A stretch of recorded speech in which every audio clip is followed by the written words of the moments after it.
Good morning, everybody, and welcome to the Wednesday, July the 6th council meeting. And I would ask at this time for everybody, to call the meeting to order and also to stand for the national anthem.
Thanks very much, everybody. We've got a full house today. It would appear that we've got everybody in council chambers, and Councillor Liu is joining us virtually. Before we start today, we have a very full agenda, which we'll talk about in a minute. I just want to say off the top, I think it would be best if council go with the expectation that we will take an hour off as close to noon as the agenda will allow us. And then if we go to 3 o'clock, which I think is probably fairly likely, we'll take a 15 to 20 minute break around that time as well. And then if it's necessary to go past, the dinner hour, that we take an hour for dinner at around 5:30 or 6. So we'll kind of aim with that in mind, see how the rest of the agenda goes. And let's see here. So the next item on the agenda is council announcements. So anybody with council announcements, Regional Local Councillor DePaulo. Thank you very much, Mr. Mayor. I just wanted to announce that we had a very well attended and successful town hall meeting at the Oak Ridge Community Center. It was an open accountability session where residents came out and asked any question they wanted about the operation of the city and the city hall, and I believe their questions were all answered. They were given an update on some of the affairs of the city, on our budget and our official plan update process. So I want to thank you, Mr. Mayor, for being in attendance there, and thank all the residents who came out and participated. The second item that I want to mention is on July 15th. I'm hosting a free concert at the Richmond Center for the Performing Arts, and one of the main reasons is to showcase that venue to residents of Richmond Hill who haven't previously had the opportunity to go there. It's a free concert, which is a tribute to a deceased Canadian icon. And very popular group, the Tragically Hip. It's called the Hip Experience, and I just welcome and thank so many people that have registered and signed up. It had been sold out as of a week ago, but I'm able to announce today to those who are tuned in participating to our council meeting that 200 to 300 additional seats will be made available in overflow areas in the theater. They will be able to watch the concert as well. So, and now is the time to call the theater box office if you want to be in attendance at the event. Thank you, Mr. Mayor. Okay, thank you very much. Next person is Councillor Chan. Thank you very much, Mr. Chair. My colleagues, members of the public, whether it's in the chamber or watching, I just want to share that I attended 2 events during the weekend of June 25th and 26th.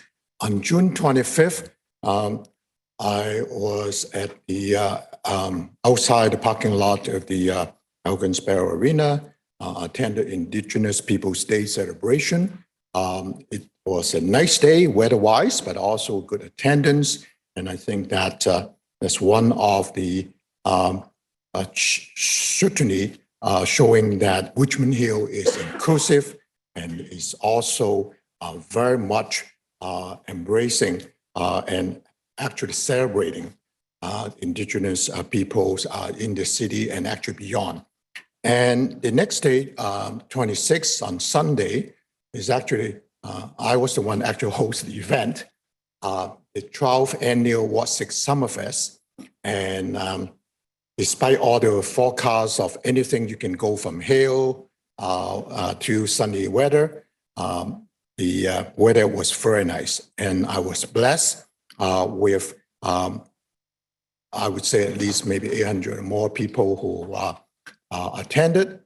For the first time in the probably 15 years I've been hosting different event for the community. There's no complimentary barbecue, but people did come and have the pleasure to meet with also Mayor West, both Regional Local Councilor Joe DiPaula, as well as Councilor Pirelli, Ward 2 Councilor Tom Munch, and Ward 4 Councilor also Shepherd was there. And I was blessed to have support my colleagues. And it was a fun event, family-oriented, but allow me, if indulgence, I get a little bit emotional that day because that would be my final event that I initiated back since I was elected to 2006. It will be my final Ward 6 committee event as a Ward 6 councillor. So I want to thank all the events staff, volunteers, my assistant for helping out. And it was truly a family fun day event.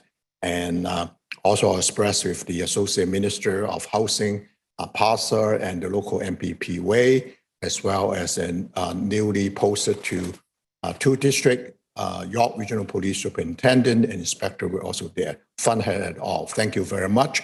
And well, everybody seemed to enjoy that final Ward 6 Summerfest that hosted by me. I was so humble and privileged, and thank you. Thank you, Councillor. Next on the list is Councillor Munch. Good day, everybody. How's it going? Happy summer. I'm having my barbecue on this Sunday, and following the spirit of Councillor Liu, it will be an activity-based event, and I look forward to the challenges. I was out there putting some signs out yesterday, and some residents openly challenged me. I'm ready, willing, and able to have those challenges from last night. It was very fun to have people from the Asian community come up and say, "Oh, you have barbecue? I'm very excited to play. I can't wait to do that." I welcome you all to come and have come in a spirited event as I am today. Number 2 is I want to thank and welcome back Florence from 2 weeks of really pain in the hospital. For those that don't know her, she had a medical event, and I'm really happy to have her back at full speed. I'm glad she was doing her fitness today, and I wanted to thank Gilda as well for all that they do. So have a great day, and I look forward to seeing those that want to join Sunday. If not, have a great summer. Thanks very much. Councillor Barros. Thank you very much. Angela James, Seneca graduate and retiree, has been named to the Order of Canada. Ms. James was appointed as a member of the Order of Canada for her contributions to women's sports in Canada. Dubbed the first superstar of women's hockey, Ms. James has many accolades, including winning 4 World Championship gold medals and being inducted into the Hockey Hall of Fame, the International Ice Hockey Federation Hall of Fame, and the Black Hockey and Sports Hall of Fame. Angela James is a Richmond Hill resident residing in Oak Ridges.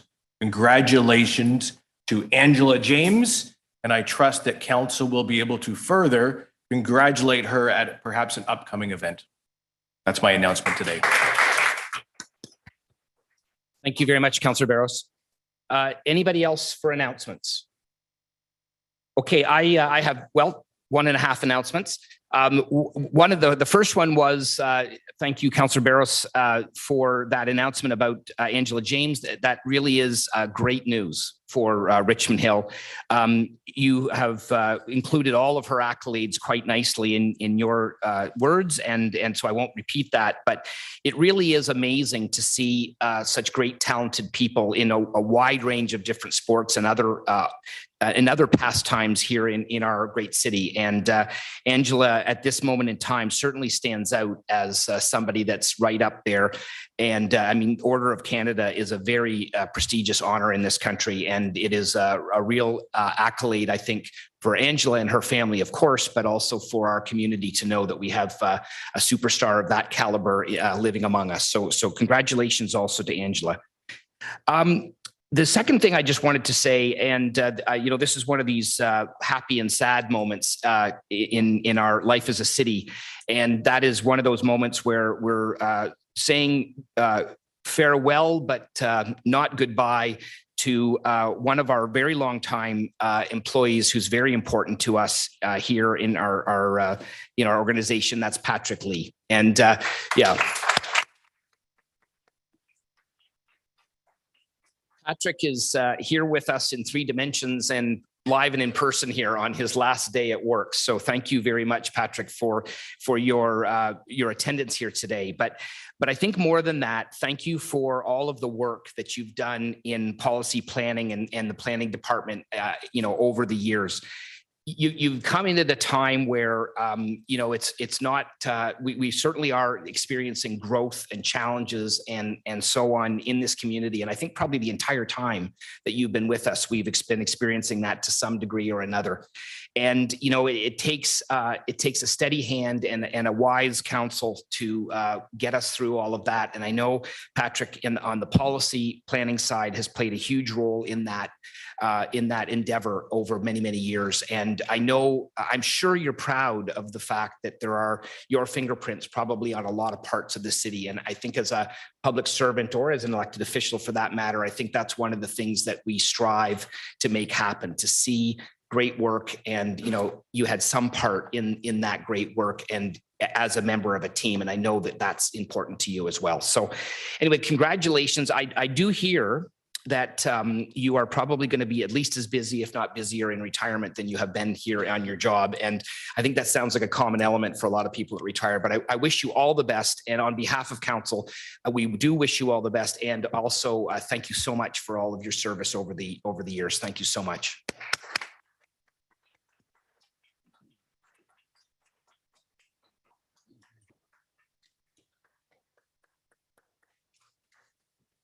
All right, so nobody else for council announcements. At this point in time, I'd like to ask if there are any emergency or introduction of emergency or time-sensitive matters. Councillor Barros. Thank you very much. I'm just going to try to give a brief overview of what I'd like to discuss later in the meeting. Yesterday, I was speaking with a resident on Douglas in my ward, and they have a situation when it comes to, I'm going to say the word development charge, but it's more specifically towards development charge credit when the time runs out on the clock for a demolition period between demolition and getting a permit. They were in touch with staff, and staff was rightfully told them that only council can actually help them with the situation. So I became aware of it yesterday, so I made the commitment to bring it to council. So when we discuss it later, it may turn into a situation where council can give staff direction, or it can turn into a situation where council asks staff to get back to us. The time-sensitive portion of it is because this is the last meeting between now and the summer recess. And if in turn it takes staff time to look into something, they'd be able to do that over the summer recess. So I'd like to bring that up later in the agenda if everyone would be so kind to allow me to do that on behalf of this resident. Okay, well, in order for that to happen, we would have to adopt that and add that to the agenda. Does anybody want to speak to that? Actually, I guess we need a seconder for that motion before we do that. Is there a seconder for that motion? Okay, Councillor Munch, would you like to speak? I think this is a great opportunity where we have a situation where we would like to have a dialogue to discuss a situation for business here in Richmond Hill. And I think an open dialogue and a respectful protocol would be appropriate and the way we should be doing things. It's very common. And seeing the member has engaged various parties within the organization and outside. I think council should discuss this, seeing it's our last recess and or summer recess, I guess, is coming between us. And that's my point. Thank you. So I'm happy to second it. Okay. Anybody else? Okay, from what I'm understanding from the description of this item, I don't believe that this is actually meets the definition of emergency or time sensitive.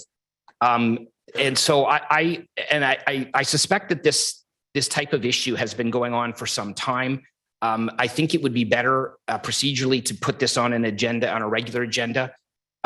So I don't think I'll be able to support this, but ultimately this is obviously up to council to decide what they want to do with this. So is there anybody else that would like to speak to this at this point in time? Regional Local Councillor DePaula. Thank you, Mr. Mayor. Just through you, I'd like to ask the clerk if he could remind council the definition of what qualifies and what constitutes an emergency or time-sensitive matter.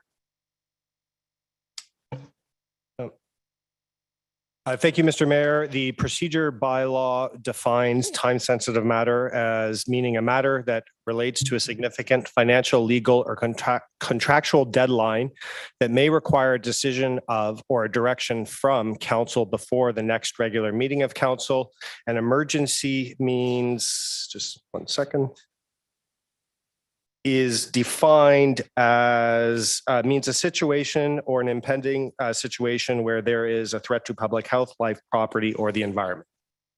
Okay, and the financial implication has to be a financial concern for the city, the concern for the city's finances. You, Mr. Mayor, I can only say that the definition says that it means a matter that relates to a significant financial, legal, or contractual deadline that may require a decision of council. It doesn't say belonging to the city. Those words are missing. So I just want to be very specific here. That says it's one of those three things that may require a decision or direction. Okay, thank you very much. Thank you, Mr. Mayor. Okay. Councillor Perrella, did you have your hand up? Okay, go ahead. Thank you. And thank you to the clerk for reading the definition. I think it fits nicely into the definition. There are financial obligations, and especially to the applicant, the resident, and especially the city. This is an issue that needs to be addressed by council. It needs to be done in a time-sensitive manner. If it's not, it could lead to other financial complications for the city itself. I want to thank Councillor Barrows for bringing it forward. This is one of those cases where we have to decide if we want to sit here and work for the residents and resolve issues. Clearly, staff have their hands tied. They can only quote what it says in the rules. I can tell you that I know a little bit about this situation, and part of the problem is that this situation has arisen because of the pandemic. The pandemic has put a lot of things behind, has changed a lot of timelines, and I think we owe it to the resident and the applicant to deal with this issue. In the event that this motion should fail to add it to today's agenda, I would suggest, and I would like to move a motion at the appropriate time, that we schedule a specific meeting according to the rules of our procedure so that we can deal with the residents' concern. Clearly, this is not a delegated authority that we can give to staff. Staff hands are tied. This is something that we as a council need to deal with. The resident and applicant deserves an answer in a timely fashion. So in case this motion does fail, I would like the opportunity to move a motion that we have a special council meeting next week, according with the procedures. If it needs to be 2 weeks, then so be it, so that we can deal with this issue on behalf of the residents. Thank you. Okay, thank you. Anybody else? I'll just wrap up. Go ahead. Had I known of this sooner, I would have put it as a member's motion. Unfortunately, I just found out about it yesterday. However, the mayor has known about this since April of this year. And I've got an email in front of me that I'm reading from a professional to one of our staff. As per the owner's request, I had a discussion with Mayor West regarding this situation for Douglas Road. The mayor asked about any available mechanisms that could be used to facilitate such a request. Since this is not often requested a scenario, the mayor was wondering if this would require some form of a staff report with an associated recommendation requiring a formal council review and decision.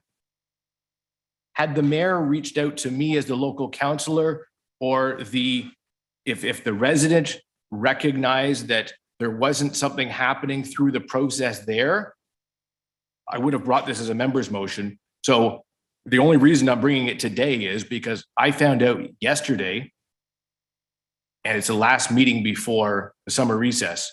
Now, if it's council's position that they want the resident to continue to wait until September for the first meeting, so be it. That's council's decision. But it's not like the resident just woke up yesterday and saw me and brought it to my attention. He started it in the mayor's office, and from there it stalled. So please, if I could have your indulgence of putting this on the agenda later so that we can discuss it, that would be appropriate. And I think the resident would be quite happy. But I leave it to council. Okay, thank you. All right, so we have a motion in front of us to add this as emergency or time-sensitive matter. All those in favor?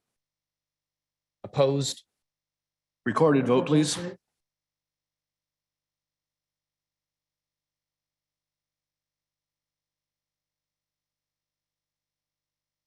Thank you. Through the mayor, voting on the motion of Councillor Barrows, seconded by Councillor Munch, to add a time-sensitive member's motion of Councillor Barrows pertaining to development charge credits.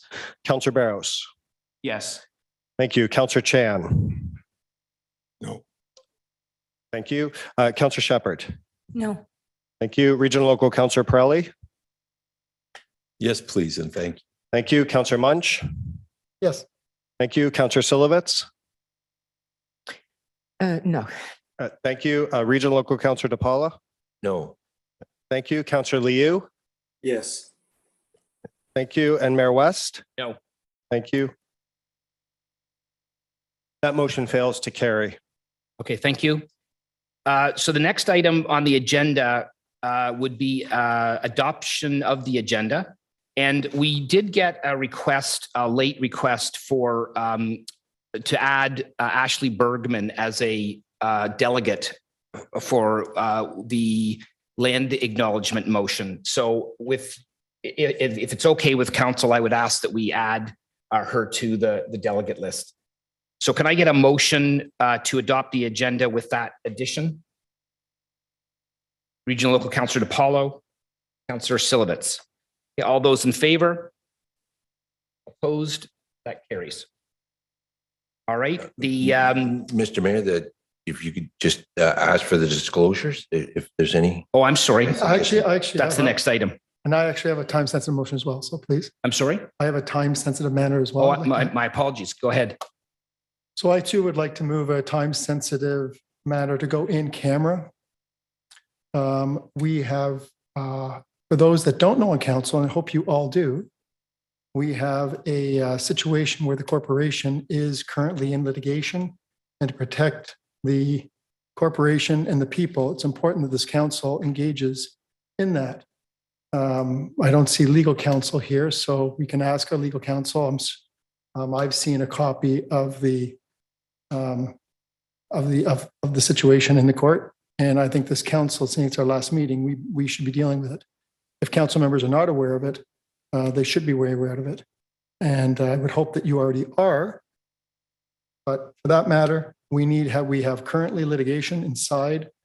It affects our corporation, and we should be doing it in camera. This is the last council meeting, and I would ask council to do that to protect this corporation and the people and within it. Okay, Mr. Clerk. So thank you, Mr. Mayor. I need confirmation from the chair. So because council has already adopted the agenda. So at this time, to reopen the agenda and consider adding an additional time-sensitive matter actually would, under the procedure bylaw, be reconsideration. So With the greatest respect, Mr. Clark, we're going through the process. The chair was going through that process on the agenda. The chair had said that he apologized for that. Councillor Munch, I have to agree. I mean, that was, I skipped to the next item. I did not see Councillor Munch's hand up. So unless council objects to this, I mean, I think we are willing, I am willing to listen to this possible adoption of this agenda item. Does anybody object to that? Councillor Chan? Well, I'm not objecting or not objecting, but I just want to be absolutely clear. Not only we're following City of Richmond Hills procedural bylaw, if I hear correctly, Councillor Munch is talking about an item to be added, time sensitive, at the closed session meeting. I respectfully ask the clerk through you, Mr. Mayor, as I understand it, the province of Ontario have very strict criteria for what is to be in terms of notice, in terms of subject matter that could be raised and discussed in closed session, because the members of the public would not be able to know about it. So my question is, through you, Mr. Chair, to Mr. Clerk, would in any way, form, or shape, if the motion to add a time-sensitive matter at a closed session, particularly in this case without a notice in advance, as I understand, in accordance with the rules of this province, is that acceptable? Through you, Mr. Chair. thank you. Through the mayor. Pardon me. So the Municipal Act speaks to when council can choose to go in a closed session and the reasons why it can choose to go in a closed session. Notice requirements are very different. There are the notice requirements for closed session in the legislation is that council must state the reason that it's going into closed session, the exemption as we call it, and the general nature of the matter to be discussed. The legislation itself doesn't specify a time limit. We'd have to then refer to our procedure bylaw on time limits to add things to the agenda, but the proposal here would be to add a time-sensitive closed session matter, and our notice requirements do allow time-sensitive matters to be added to the agenda in this manner. Thank you for the answer. But if I understand it correctly, I did hear the general nature of the matter. So perhaps help me or maybe the rest of my colleagues to understand from the mover what will be the general Councillor nature. Chan, can I make a suggestion? What we're really discussing right now is, are we going to go back and allow us to have a discussion about whether we want to put this emergency or time-sensitive matter on the agenda? The matter itself is not before us yet because Councillor Munch brought this up after the adoption of the agenda, and it was moments after, so I get that. So if I guess maybe what we need to do, correct me if I'm wrong, Mr. Clerk, is have a motion to reconsider. If the motion to reconsider passes, then we'll listen to Councillor Munch, and if the motion to reconsider does not pass, then we will move on. Is that correct? Point of order. Yes. You're the chair. If you say that Councillor Munch had an opportunity to speak before, Okay. unless someone challenges you and overrules your challenge, you're I'm- the chair. Councillor Just- Barros, just lead I'm us, trying to please. make sure that we're doing this all within the procedure that we have as much agreement as we can. Mr. Clerk. Thank you. Through you, Mr. Mayor. The way the procedure bylaw is written, yes, specifically speaking, because council would be reopening a matter decided in this meeting, it does require a motion to reconsider, passed on 2/3 vote. Once again, though, you as the chair have indicated Okay. that there might have been an oversight, an unintentional. Okay, that's oversight. fine. So we can handle it in that way then. Okay, thank you. All right, so I'm going to suggest that we allow Councillor Mudge to continue and then we can decide whether we want to adopt this or not. So Councillor Chan, you have the floor. Go Yes, ahead. Thank you. Hearing what the procedure we're doing first, to consider whether council as a whole will adopt this time-sensitive matter. If that pass, I would still raise the question about, for me, to be informed of what the general nature of that would be to be discussed at the closed session meeting. Otherwise, I don't, for one, don't want to run the risk of not following the rules of the province. Thank you. So may I respond to that question? No, it's not a question. So is there anybody else that would like to speak to this at this time? Question. Councillor Pirelli. I'm not speaking to the issue. I have a point of information. My question through you, Mr. Chairman, to Councillor Munch. Is the general nature have anything to do with the notice of application that I have presented through the courts to quash the bylaw relating to the council decision that I owe $140,000? Is that what this is about? Yes. Yes. Therefore, Mr. Chairman, I must declare a conflict and I will not be voting on this issue. So I'll step away from my seat while you guys deliberate on this. Thank you. Okay, thank you. All right. Is there anybody else that would like to speak at this time? Okay, so we have a motion in front of us to add an emergency or time-sensitive matter to the agenda. All those in favor? Okay, opposed? Hey, can I get a recorded vote? Sure. So I want to be clear later on when we have legal consequences. Okay, that the Councillor, members- thank you. This has legal Your consequences for question members. was, do you want a recorded vote? The answer is yes. So Go I ahead, just want to Mr. be Clerk. clear, I just, for fairness to the council members. Go ahead, Mr. Clerk. That's a good point. Is there a seconder to this vote, to this motion? I'll second it. Okay. Sure. All right, recorded vote. Thank you.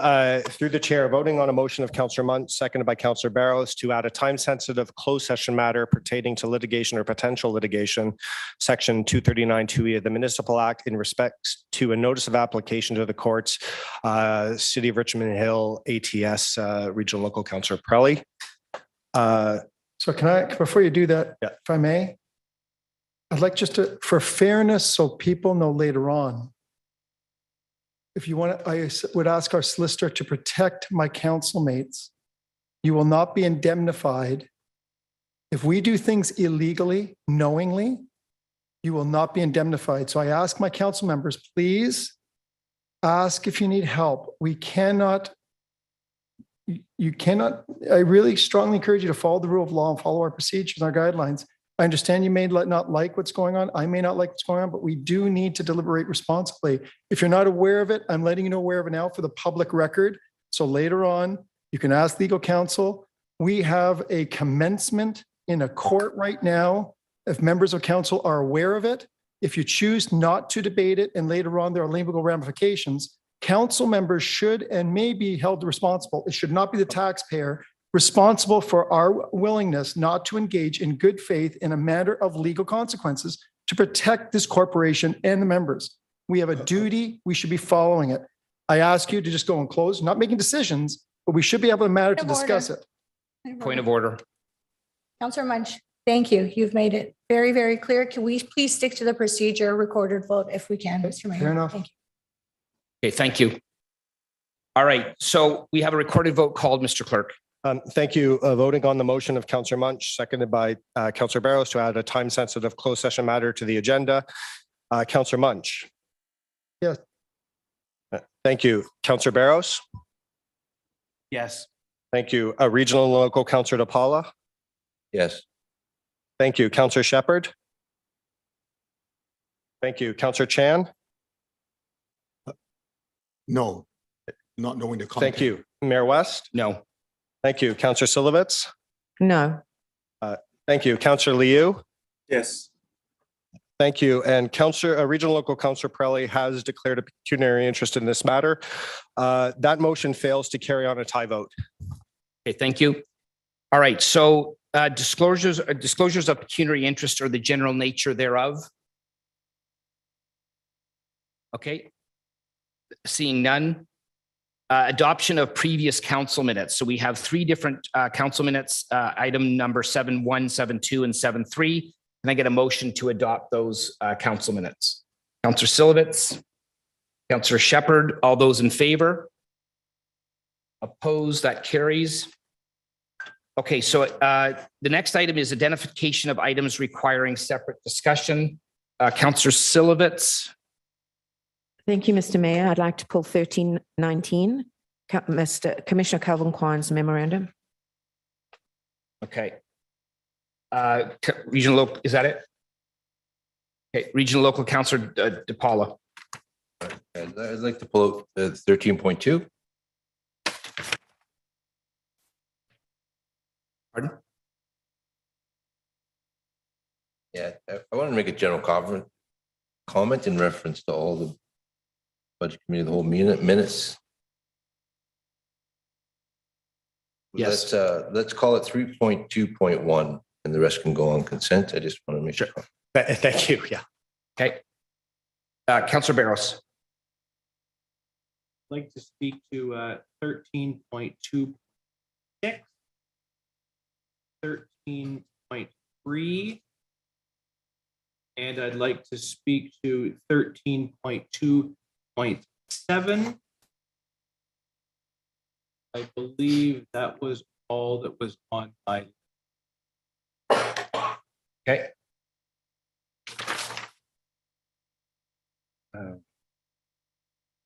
Okay, anybody else?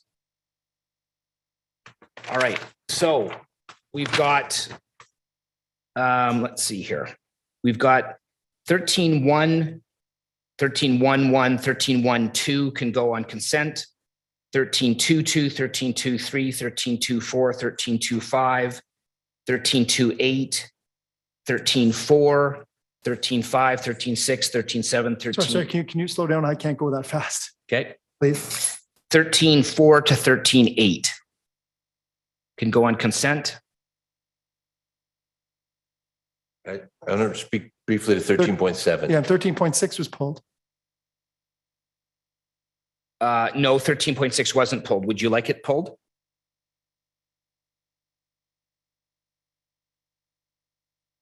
Okay, so 13.7, Councillor DePaula, you're pulling that? Thank you. Okay. 13.9 has a delegation. 13.10 has a delegation. 13.11, 13.12 can go on consent. 13.13 has a delegation.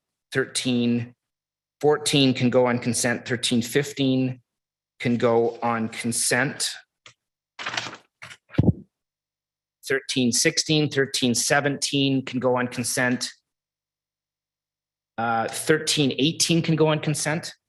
And then, okay, 13.20, there's delegations. 13.21 is correspondence that can go on consent. 13.22, 23, 24, 25, 26, 27, 28, 29, and 30 can go on consent, and we'll hold the bylaws, I think, right?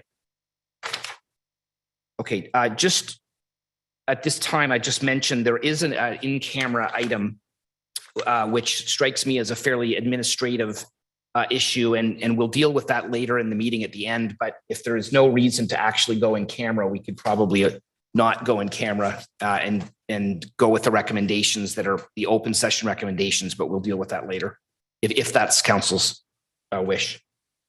Okay, So I need a mover for the remainder of the items. Councillor Silovitz, Point of order.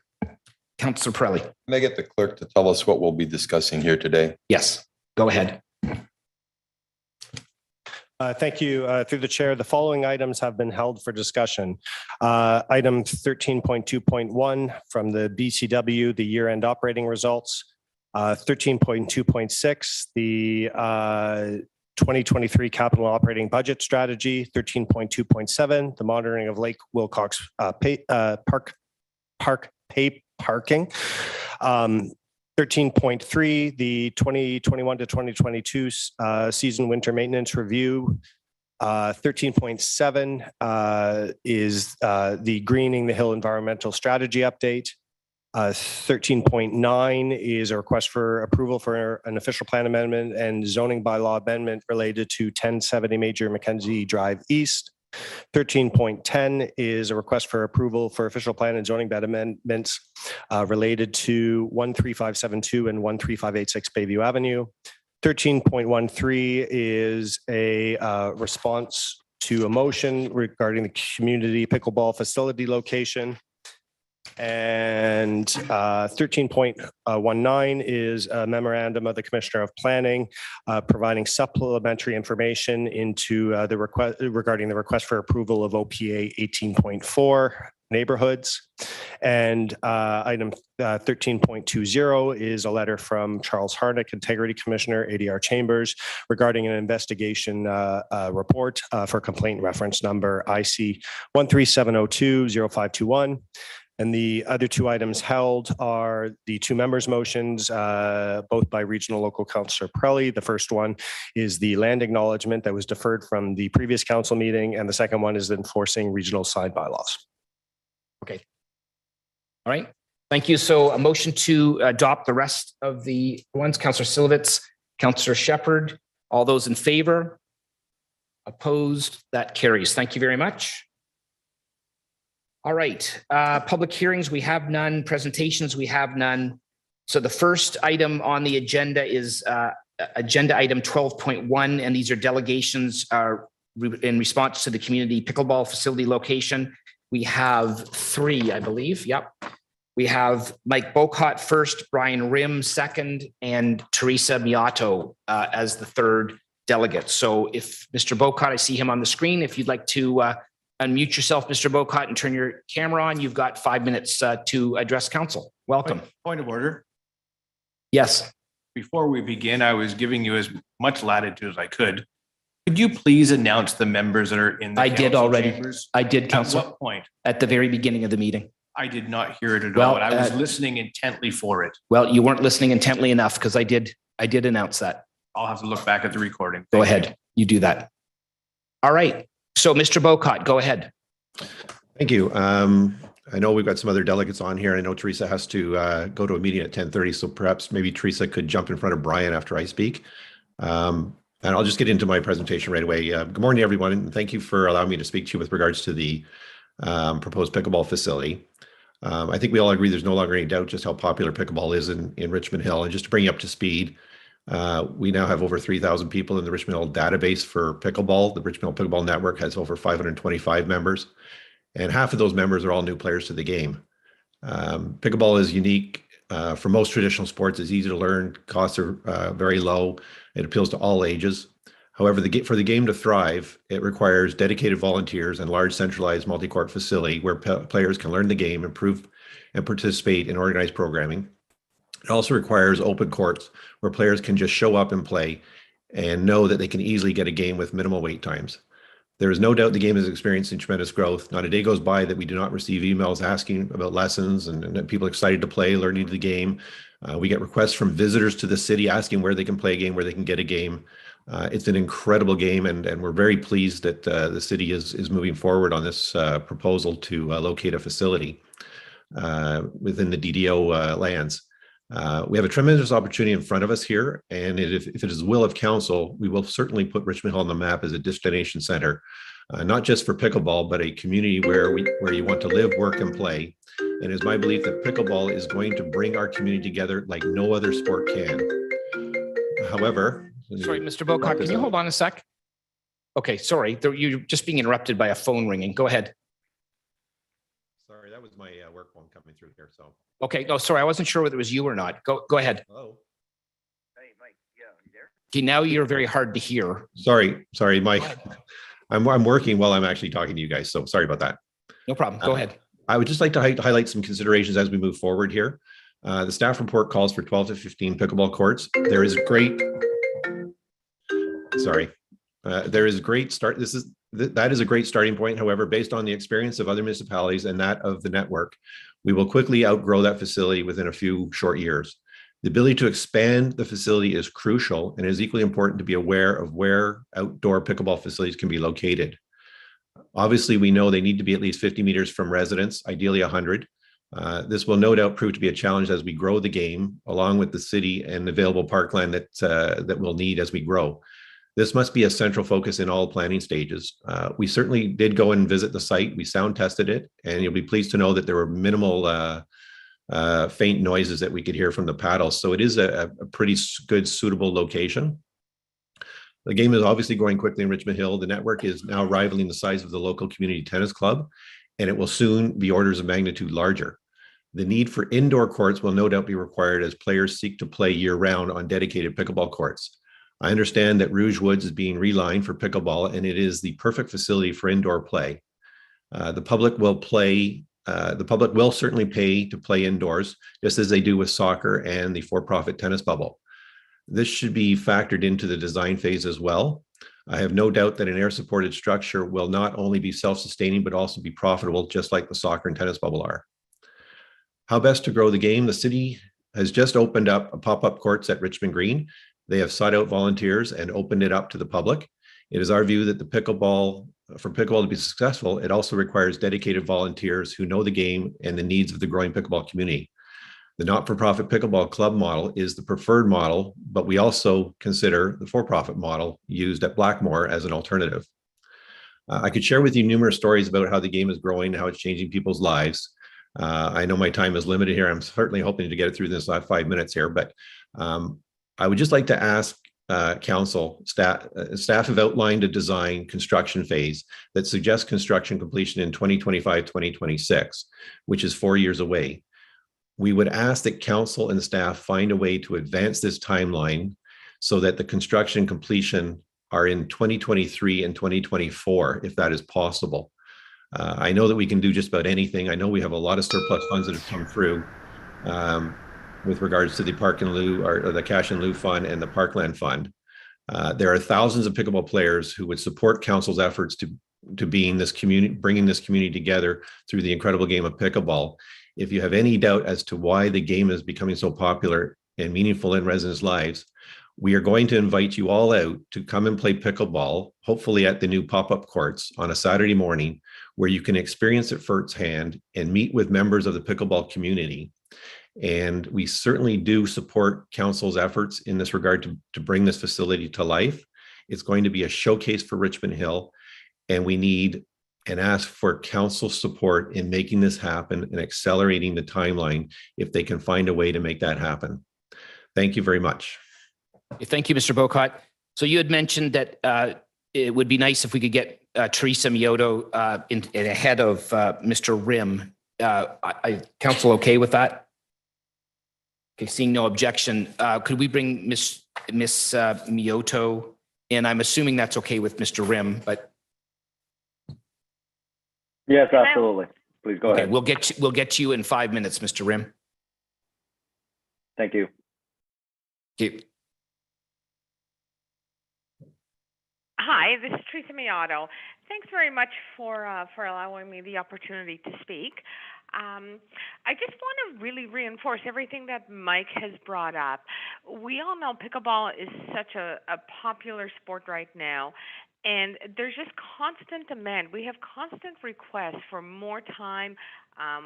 We have people looking for lessons, for games, for tournaments. We really need the city to back us and to help us bring this to our Richmond Hill population and also to visitors who want to come into Richmond Hill and play the game. We really appreciate the new pop-up facilities, and that's going to really assist us in bringing the game to everyone. But we need volunteers, we need assistance to be able to run those courts properly. Those courts need to be efficiently used. Need to have the volunteers to help us, the supplies to help us. And we're really looking forward to the new facility, the permanent facility. As Mike has said, the sooner the better. Communities all around Richmond Hill are building their facilities.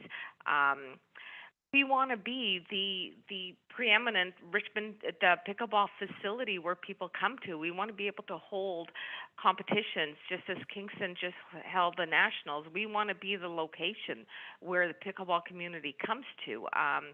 We would really like to work with the city and bring this vision about. We hope that we can bring this as soon as possible. The David Dunlop Observatory location is phenomenal. It would be a great location to tie in with the observatory. It could be a premier destination in Richmond Hill. And that's really all I have to say. It's just Mike has brought up so many points. I just want to reinforce everything he said, and I really look forward and hope that we can have the support of the city in bringing this permanent facility to us. Thank you. Thank you so much. Mr. Rim, you're next. If you want to unmute yourself and you can turn your camera on, you've got 5 minutes to address council. Thank you, Mayor. Hello, council. It's a pleasure to be here. I know I'll make this quick as well as Mr. Bocott has pointed out all the major points. So my name is Brian. I'm a pickleball player and a local professional teacher and a pro player in the league. I teach at the Donalda Club in Ontario, and I've been playing for about 6 years. And pickleball is such a great game for all the generations. We have the youngest pro in the world from Delray Beach, Florida, at 15 years old, playing with her mother, Lee Waters. And it's such a great game for the whole family.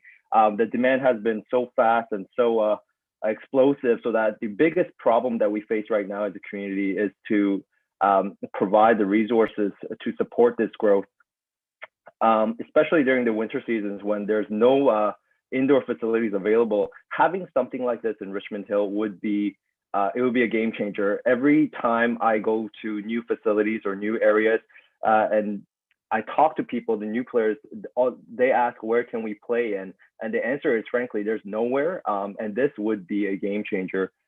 The biggest thing I think right now is that if we build it, that they will come. And the biggest obstacle is the resources.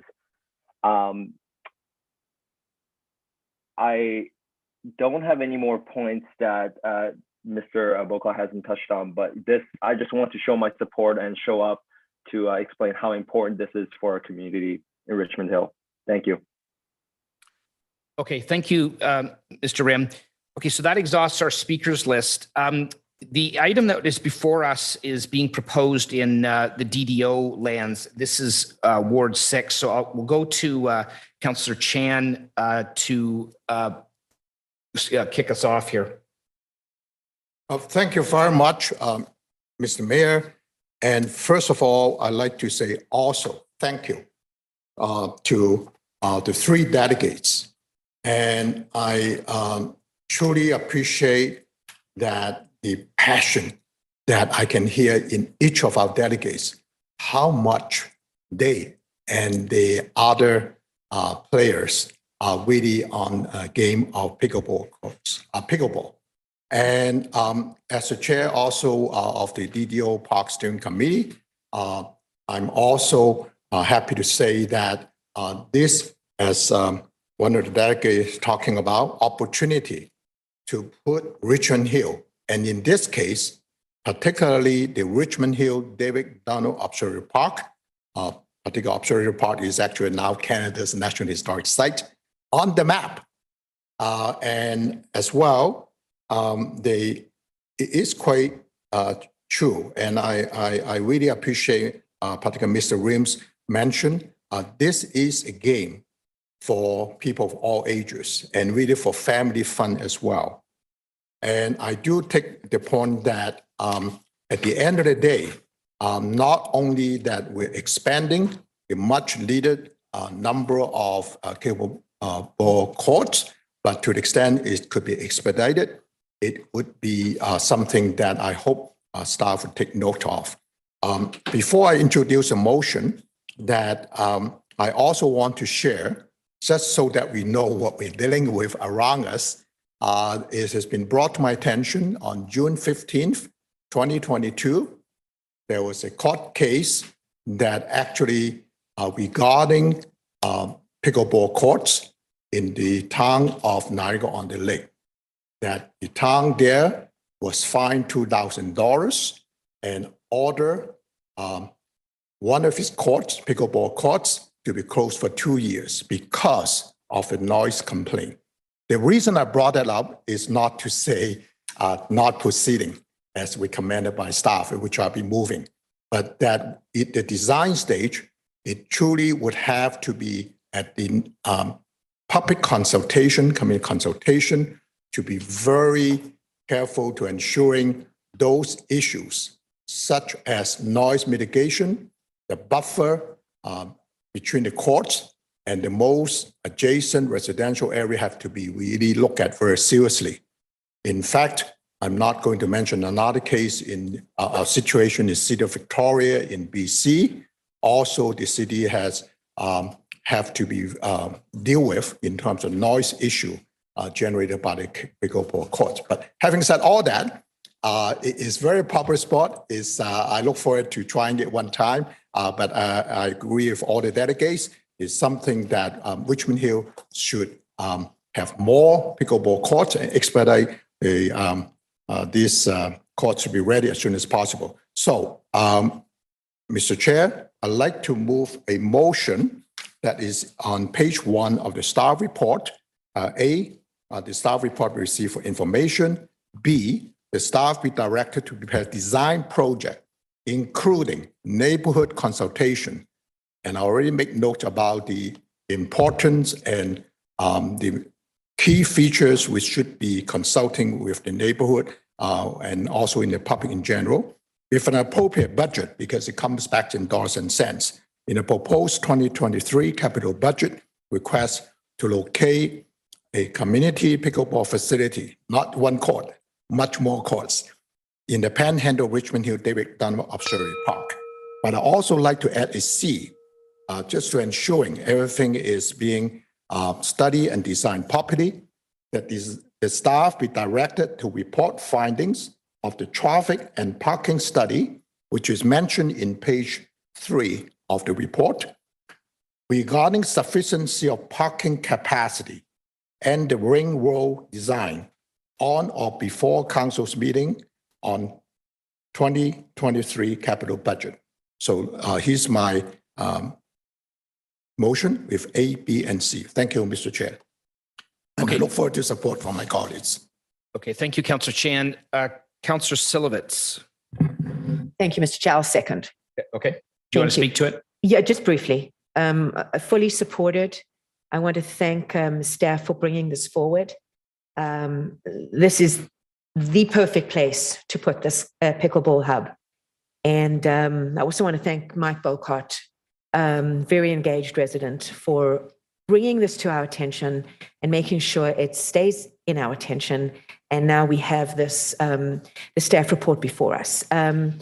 The one thing that I would mention is that as much as we would all like this to move forward much quicker, it's extremely difficult because this now, it has to become part and parcel of the DDO Park Master Plan.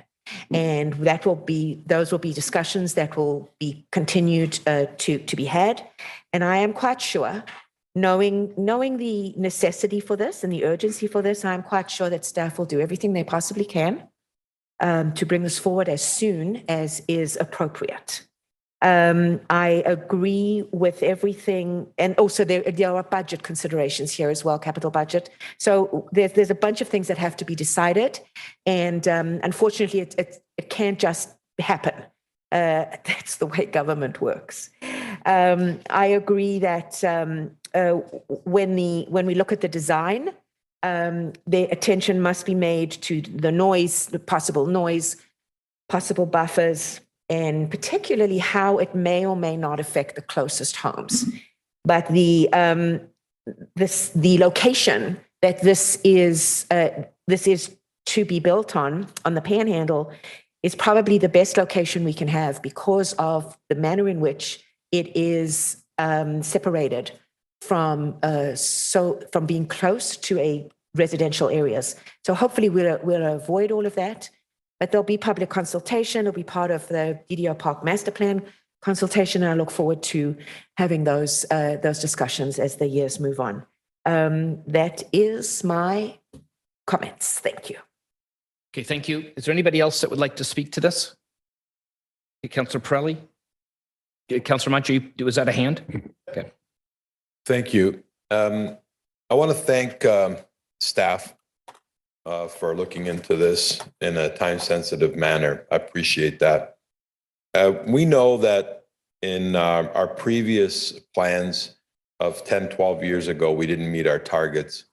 And part of the reason for that is that we keep doing study after study after study, and then we do some more studies. And unfortunately, you can't play pickleball in a study. You need the courts to be built. We had a similar discussion with the bubble over the Richmond green soccer field, all the artificial soccer field.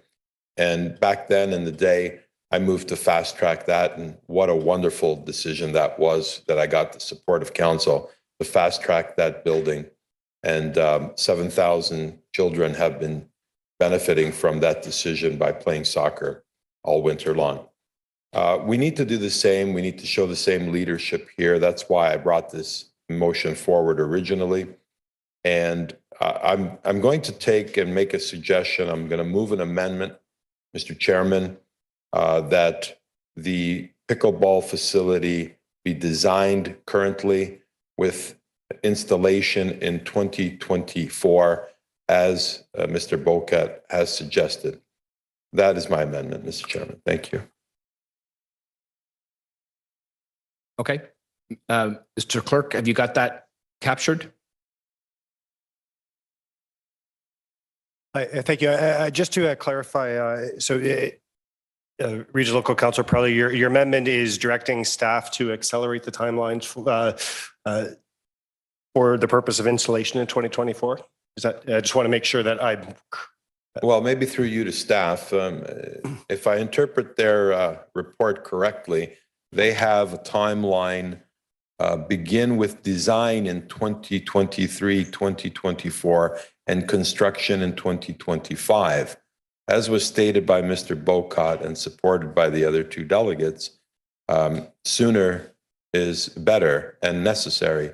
Therefore, my amendment is that we begin with the design in 2022, 2023, with construction in 2023, 2024.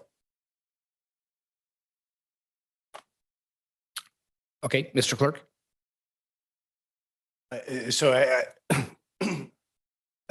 I can't speak to whether, I believe Councillor was asking staff, I would not be the correct staff member to speak to that proposal. I have to comment that the current motion on the floor is to bring this matter forward as a 2023 capital budget. Right. I'm not changing that.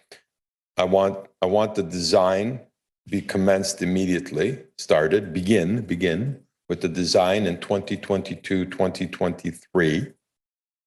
And if funding needs to be taken from a reserve fund or from a fund, I would support that.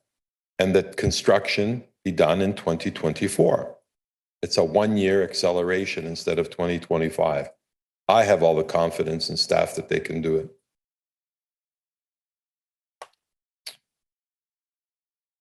Okay, well, maybe at this point, we could get a comment from staff as to what, if this is possible and or what are the implications? Well, with the greatest of respect, Mr. Chairman, that is my amendment. Okay. I didn't ask staff if it was possible. Yeah, I'm trying to be helpful and get this forward in a fair and equitable way. So, Mr. Clerk, is it possible for you to capture that amendment in a way that we could discuss.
Just while Mr. Clerk is typing, just a reminder to council members, I mean, it is really helpful if you know in advance of an amendment or the wording of anything to submit it to Mr. Hike in advance so we can avoid the delay. But I get that sometimes things happen on the fly, but if it is possible, that is definitely a good practice.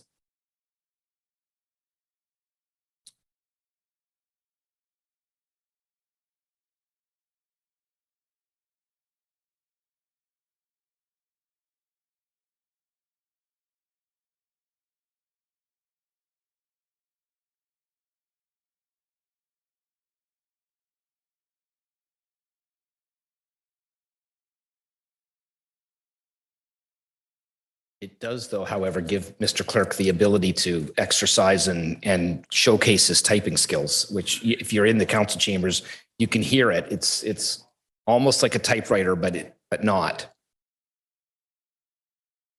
That's the best I've got, sorry.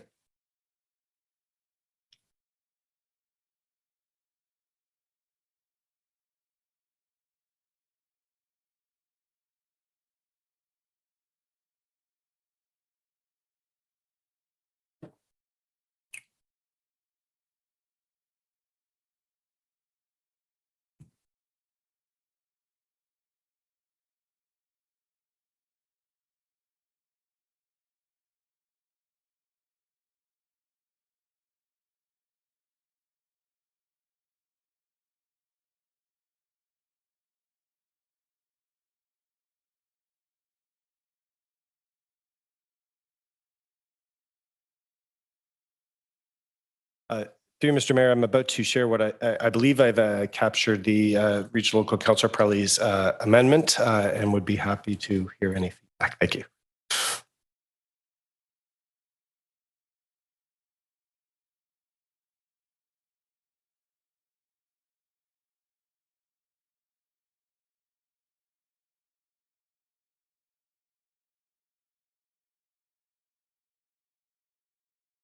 Perfect. Thank you. Okay, so at this point, we have an amendment on the floor. We need a seconder for that. Councillor Munch, you want to speak to it? So we had the opportunity years ago to move forwards on a progressive plan.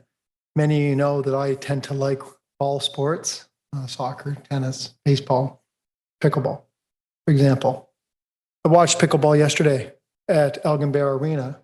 Just sat in my van watching people play at All Angels, watched how they reacted. They were playing on tennis courts. We had the option of updating that facility at no cost to the taxpayer. But our staff didn't have the direction, chose not to do it. I hold the view that members of the public and much of the Western world would expect the council and the people here to lead by policy based on priorities, vision, law and order. I think you're hearing pickleball is a popular sport, but there's still a lot of learning curve to do. We have lawsuits, things happening. I recently came back from Florida. where I helped implement over 40 pickleball courts in that Fort Lauderdale, Hollywood, Florida area in the last 6 months as a consultant. I'm going to say to you that I strongly encourage this council to lead and not delay, where we can improve the wellness and the quality of life of people in a responsible manner. I do believe in studies. I do appreciate staff going through that. We do need to have a wholesome approach. I have an opinion about that, but it's not about my opinion. It's about how we can move the progress forward for the quality of life for recreation. Pickleball requires less land space in an area that has a challenge with giving land at the cost of minimum $8 million an acre, up in some areas, up to $24 million an acre.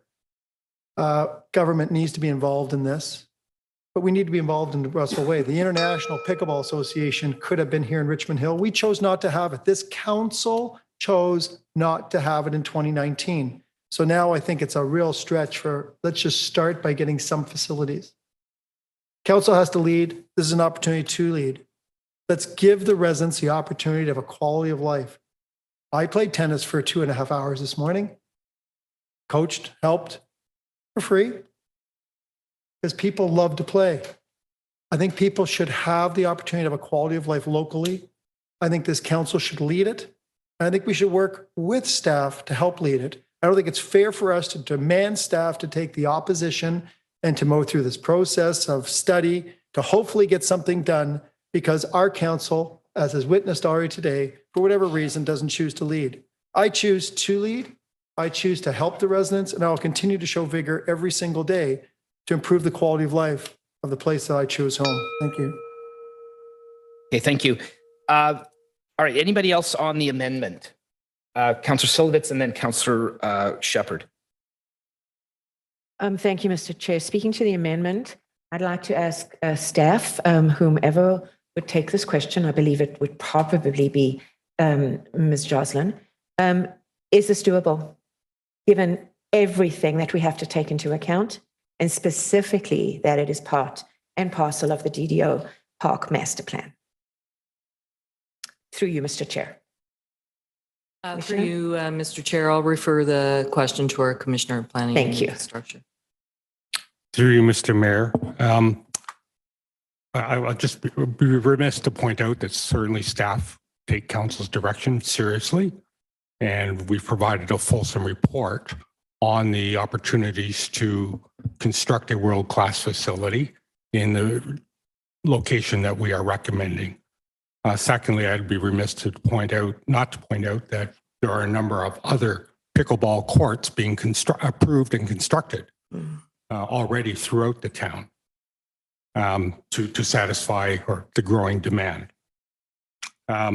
Thirdly, I would like to point out that this is intended to be a world-class, or certainly a larger facility than we would typically build as a neighborhood opportunity throughout the city.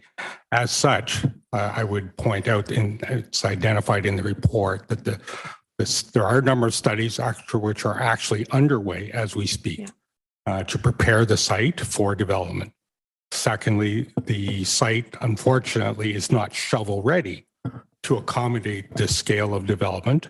And as such, we've outlined a program to provide for a continuity of the services and the construction program and the studies that need to be undertaken in order to build this facility properly, because there is some degree of retrofit, which includes the reconstruction of the existing parking lot at the Elvis Stoichkol Arena.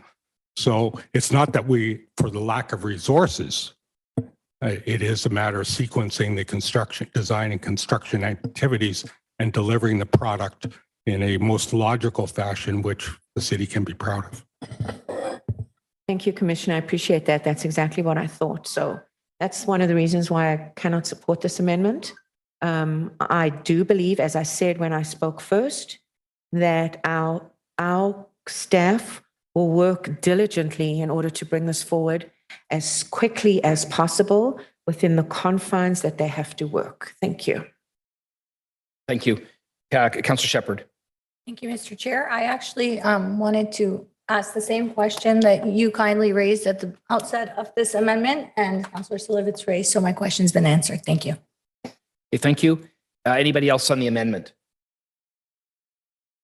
Okay, Councillor Chan. Thank you. Yes, I certainly understand the intent, I believe, of the mover and the seconder. And also I hear loud and clear from the three delegates today. And also when the city actually, I believe, probably one of the first, if not the first pickleball courts, first put in the King's College Park in Ward 6. I certainly have earful on the how popular that the pickleball courts is. So the sooner we can prepare the courts for the ever-increasing number of players, the better. As someone was saying, a delegate is a game changer. I got that. So I would like to support to the extent possible, to expedite possible. Now, one thing that in the staff report and in the B of the main motion, it make it very clearly the design phase, whether you're commencing at the end of this year, beginning of next year, it has to be including, very importantly, and I would say very critical, knowing there are other potential ramification for a neighborhood in the adjacent area, given the court case in already decided in town of Niagara-on-the-Lake, and also something happened in the city of Victoria in BC. We have to be taking into consideration everything, and I would stress, because I don't see the word there in the amendment, about the including neighborhood consultation with the community. And I hope should this amendment pass to expedite, which I support in spirit, that would be very clear to staff if this is passed, that the community consultation is a key ingredient, regardless whether it's shovel-ready or not. And I think the Commissioner Kwang already mentioned, we'd like it to proceed as quickly as possible, but the reality is might not be at the time frame that people really would have liked, including myself. Thank you. Okay, thank you very much. Is there anybody else on the first round or on this round? Okay, I know, that's right. That's why I corrected myself. Okay, I will just add a couple of comments. I would like very much to get this done as quickly as possible. And one of the comments I was waiting to make in the main motion was we have a timeline proposed, and I would hope that if all of the things that we need to do go well, we will definitely give a message to staff to say, don't wait in between the stages, do the things that we can do in parallel to each other, do this process as quickly as possible. I've talked to staff about this a couple of times as this report was presented to us, and it's been pretty clear to me that there are a number of moving parts that need to all happen at once. Councillor Chan, and I agree with you, mentioned the whole idea about community consultation. He also mentioned the issue with noise. I mean, it is a noisy sport, and we're starting to hear that more and more. And it's very, very, very important if we're going to put this kind of a significant investment into a world-class facility, that we need to make sure it gets done well, and we spend our money and we don't have to retrofit things after the fact like Niagara-on-the-Lake has had to do. So I think, the unfortunate reality is that this is going to take a bit of time. And again, I want to stress, it needs to be done as quickly as possible. If we can move the timeline up more quickly than that, I absolutely encourage staff to make it a priority. It's clearly a growing sport. It's clearly, I mean, Mike Bocott has come a number of times and been very clear on the benefits of this game to a wide range of different people and citizens and so on. It's clearly something we need to get on, and we need to get on it as quickly as possible. But I think it needs to be done well, and it needs to be done as quickly as possible. I think that the main motion that we were dealing with, A, B, and C, does all of that. And D, I'm sorry, but I feel like that's setting us up for failure. We're I don't know whether we can do it in that timeline, and I would be very concerned that we aren't going to be able to do it as well as we need to do it within that timeline. So I'm going to let this. The staff needs to be given the direction that we need to get it done quickly, as quickly as we possibly can. And I believe that they will be working in that direction. So I won't be able to support D, but I will certainly be happy to support A, B, and C. Okay, those are my comments. Is there any other? Okay, Councillor Pirelli, go ahead. Thank you, Mr. Chairman. I'm very pleased that questions were asked of our commissioner, and more so pleased that the commissioner confirmed that it's not impossible to meet this timeline. If it was, he would have stated so. I guess it all goes to the point that what are we trying to do? My amendment doesn't say that if you don't meet the 2024 deadline, there's going to be some kind of dire consequences. Of course, the default, if it's not done in 2024, will be 2025 and 2026, sadly. But it's all about setting leadership. I'd be remiss if I didn't mention that the reason this issue is before us is because of me. I brought this issue forward, although the mayor cleverly gave it to Councillor Chan to move the motion today. Okay, point of order. Councillor Pirelli, excuse me. You're interrupting excuse me. No, There's I'm no not point interrupting. of order. It's my turn to speak. Excuse me. It's my turn to speak. Don't interrupt Excuse me. I take offense to, I didn't cleverly go to Councillor Chan. Councillor Chan, it's in his ward. It's going to affect the residents that he represents. Councillor Chan. Excuse me. This is not a debate on the merits of it. The debate is, I'm asking you to refrain from words like that. That is not fair. Go ahead, continue with your comments. I apologize if the truth offends you, Mr. Mayor. The reality is that I brought this motion to council with the hopes of getting more pickleball, and it's been successful so far. Staff have been very hardworking and accommodating. As the commissioner said, we have courts being built right now, and we have already built some. Thank you to my leadership. All I'm trying to do, and everybody here knows it, all this is stating is that if staff can meet this timeline, they will. I'm challenging staff to meet this timeline for the benefit of the residents of Richmond Hill, the 3,000 pickleball members. That's it. There's nothing that says that if they don't meet this timeline, there's going to be some dire consequence. That's all it is. It's a simple amendment to fast track the timelines if possible. You can try and justify it any other way.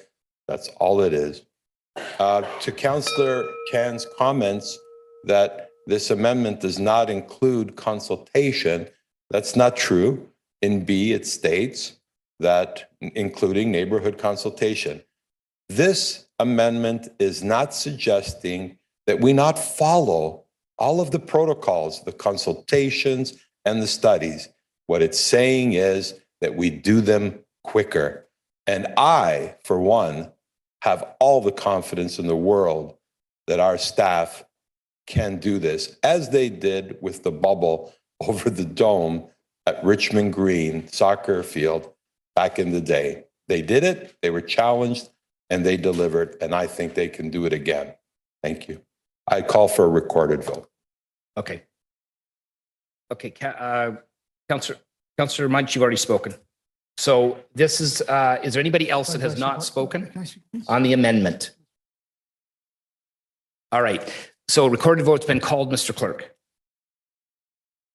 Pardon me. Thank you. Through Mr. Mayor, voting on the amendment moved by Regional Local Councillor Pirelli, seconded by Councillor Munch to add a clause D to the main motion. Regional Local Councillor Pirelli. Yes, please. Thank you. Councillor Munch. Yes. Thank you. Councillor Chan. Aye. Thank you. Councillor Barros. Yes. Thank you. Mayor West. No. Thank you. Councillor Silovitz. No. Thank you. Regional Local Councillor DePaula. No. Thank you. Councillor Liu. Yes. Thank you. Councillor Shepherd. Thank you.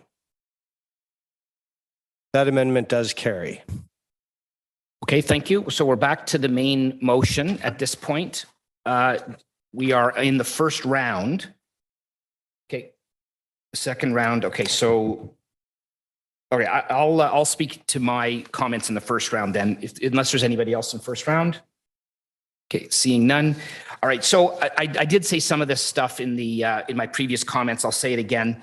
I really do like the area that's being proposed here. I think this is a good location for this.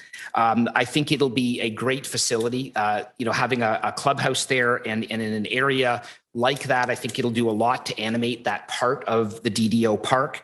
I think that, as I mentioned before, I think that there are a lot of details that are going to need to be worked out here, including the traffic thing, the road network, the parking, because this is going to be a facility that's going to attract a fair number of people. And I'm sure it'll be very popular. And Mike Bocott was saying earlier, I mean, it's quite possible that we're going to be looking at even the possibility of expanding it either there or somewhere else. So I think it is really important that it gets done properly and that we lay it out for the present, but also for the future. So I do appreciate the fact that both the tennis clubs and the pickleball clubs were consulted closely by our staff. Thank you very much for doing that. And as I said, regardless of the timeline, whether it was the original timeline or this amended timeline, staff is going to be challenged to get this done as quickly as possible. And I believe one way or the other, they're going to be doing it as quickly as possible. But I think the limiting factor there is the possible part. It does need to be done well, and it does need to be done efficiently. And that's really one of the most important things about this as well. So I'm looking to staff to balance that out, and I expect that will be done. So those would be my comments. Councillor Silovitz has indicated she would like a second round. Go ahead, Councillor Silovitz. Thank you, Mr. Chair. My apologies. I just omitted something.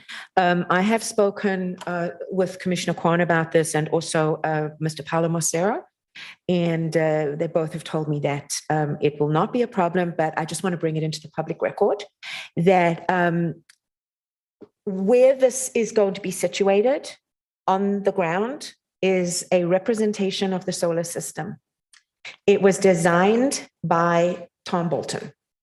So it is an historic piece. And I don't believe that it would in any way interfere with the design or where these courts are going to go. But you stand in the middle and you stand at the sun, and then it is mathematically done that you go all the way out to all the planets, and Pluto, which was a planet but isn't anymore, is right at the fence.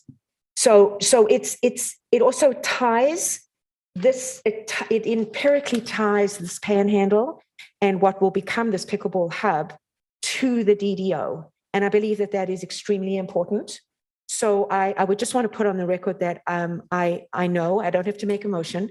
I know that staff, once you are aware of this, will be very respectful of this fact. And Tom Bolton is no longer with us, and this is also part of his legacy. So I would very much like to see it saved and it becomes a part of the pickleball hub as well. The other thing I just want to add is it's colloquial really, is Dr. Chant always wanted the southern entrance into the DDO, a grand southern entrance through the panhandle when they purchased it. The problem was they found that if they had cars traveling that direction north, they were interfering with the night vision of the astronomers in the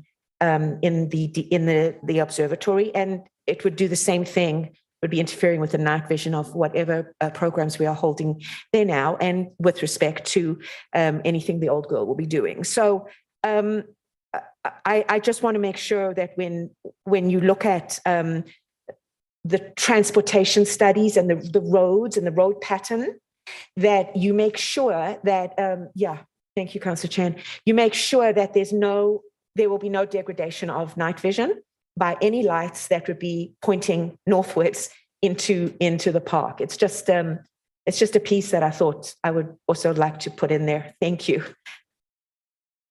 Okay, thank you very much. Councillor Liu.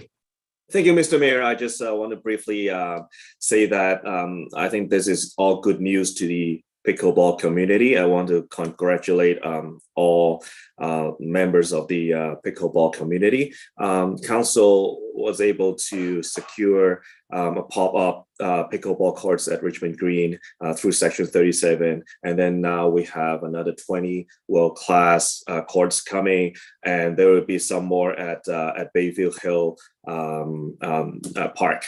So, I'm very happy for council's leadership on this one, and I look forward that these sports keep growing in Richmond Hill, and everybody can enjoy pickleball. Thank you.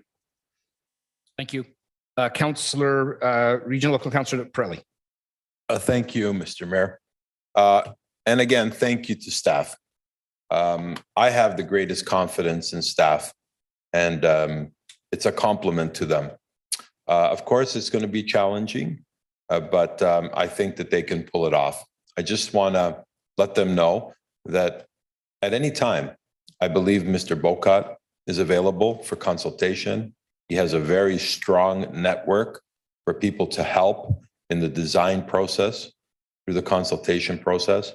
And I'm always available to give my input as well to help the process out.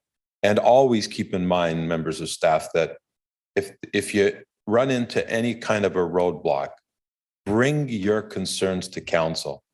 Don't wait for a meeting somewhere down the road to happen. Bring your concerns to council. Council will find a solution, as we always do.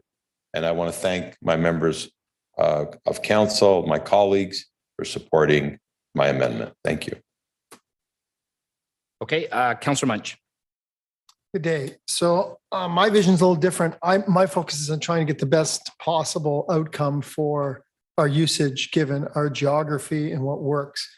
So I say, please, staff, absolutely engage us, engage the people you need. Don't work in isolation. I strongly encourage you not to do that.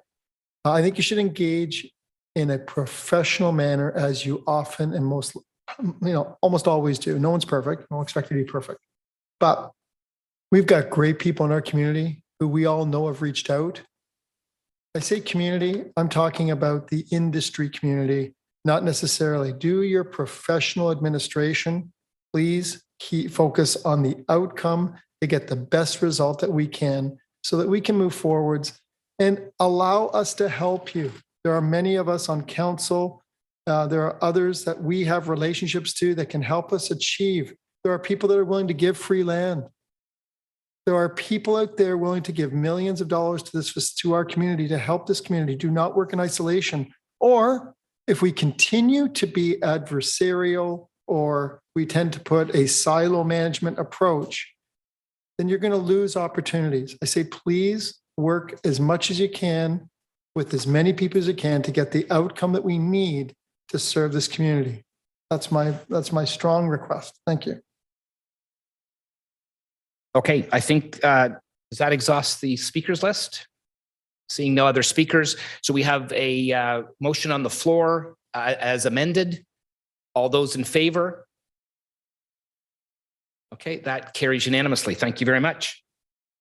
All right, so we are in the next item. We have two delegates that were inadvertently signed up for item number 1310, but they do want to be actually signed up for 13.9. So those two items are Cindy Liang and Emmy Yin. So if council members, if we can delete them from the agenda to 12.5 related to 1310 and add them to item number 12.2, which relates to 13.9 on the agenda, that would be good. And so that means we now have 8 delegates for the next item. Okay, so having said that, we have the first delegate on item number 13.9 is Michael Goldberg from the Goldberg Group on behalf of First Baymac Developments. Mr. Goldberg, welcome. You have 5 minutes to address council. Thank you, sir. We provided a presentation, and if someone could put that on the screen, thank you very much. If you could turn 2 pages over, please. One more. Thank you. So what you have is the partnership of a landowner and an operator The landowner is Smart Centers, one of the largest developers in Canada for that matter. And while their roots are in commercial development, they, in the last several years, as you can see on the right-hand side, they are moving, leveraging their fabulous properties into mixed-use developments in city centers and in other areas that are not city centers, but are in nodes and corridors of a mixed-use nature. Next, please. Revera is one of the largest retirement home operators in Canada. And you can see that the number of employees and sites that they have and the number of seniors that they cater to. Next, please. These are some of their very well-known facilities in the city of Toronto. They become part of communities within which they are located, and they have turned into very successful co-inhabitants of those communities, living in a complementary and compatible way in their environment. Next, please. Now, this is an important slide. This is the overall site that is owned by the owner. It goes all the way to Frank Endine Drive. Its north limit is Casada Avenue on the north. You can see where the application is, right at the western extreme, having frontage on Major Mackenzie, Bayview, and Casada Avenue. I can advise members of council that from a land base point of view, it's approximately 6.4% of the land base. From a floor space perspective, it's about 3.9% of the overall floor space that is being removed as commercial space. And you can see the remainder of the site that is not being touched by this application will remain as is, as a commercial facility operating and offering the commercial facilities that it offers today. Now, I can also advise this block is a local development area in your official plan. It's a mixed use area development block. The official plan permits across the block 1.5 density FSI. I can advise you with the Revera application, the density across the block, and that's the way your official plan directs that it be called, is 0.45. So we're well within the density. The land use is a permitted land use. And the reason you have an official plan amendment before you is the LDA permits 6 stories.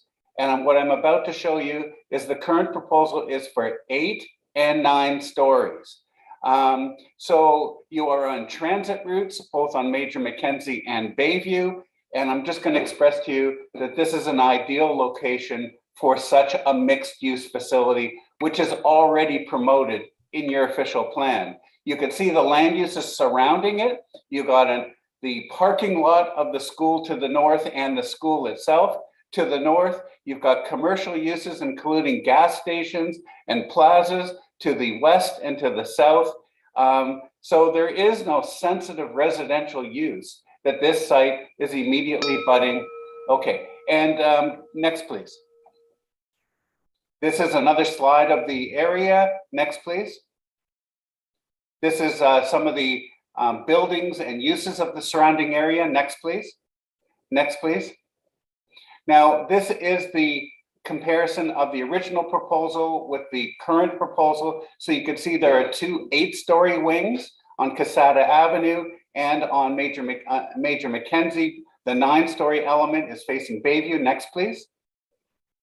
The left-hand side is the original proposal. The right-hand side is the stepped, more articulated. And what I can say is this revised proposal arrives, and this positive staff report arises from considerable consultation with your staff, both on a very site-specific basis with multiple iterations of submissions. And what you have before you is a positive staff report.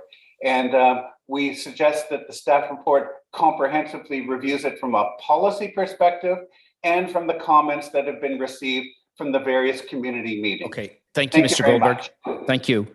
Okay, the next delegate is Michelle Kwang. Is Michelle on the line? No, Michelle's not on the line. Okay. The next delegate then is Nancy Bay. Hi, everyone. Hi, Nancy. my You've got name- 5 minutes to address council. Go ahead. Okay, thanks very much. So hi, everyone. My name is Nancy Bai. I'm a local resident in Richmond community, and my child goes to Bayview Secondary School. So I would like to express my concern on the revised construction proposal. So many of my neighbors can join the call as they have to work and can make alternative arrangements. So I'm here to represent hundreds of neighbors in my community. Okay, so our primary concern is that the proposal is going to build up a high-rise building too close to our high school campus. It will lead to health and safety issues to Bayview Secondary School students who spend significant amount of their daily life on Bayview Secondary School.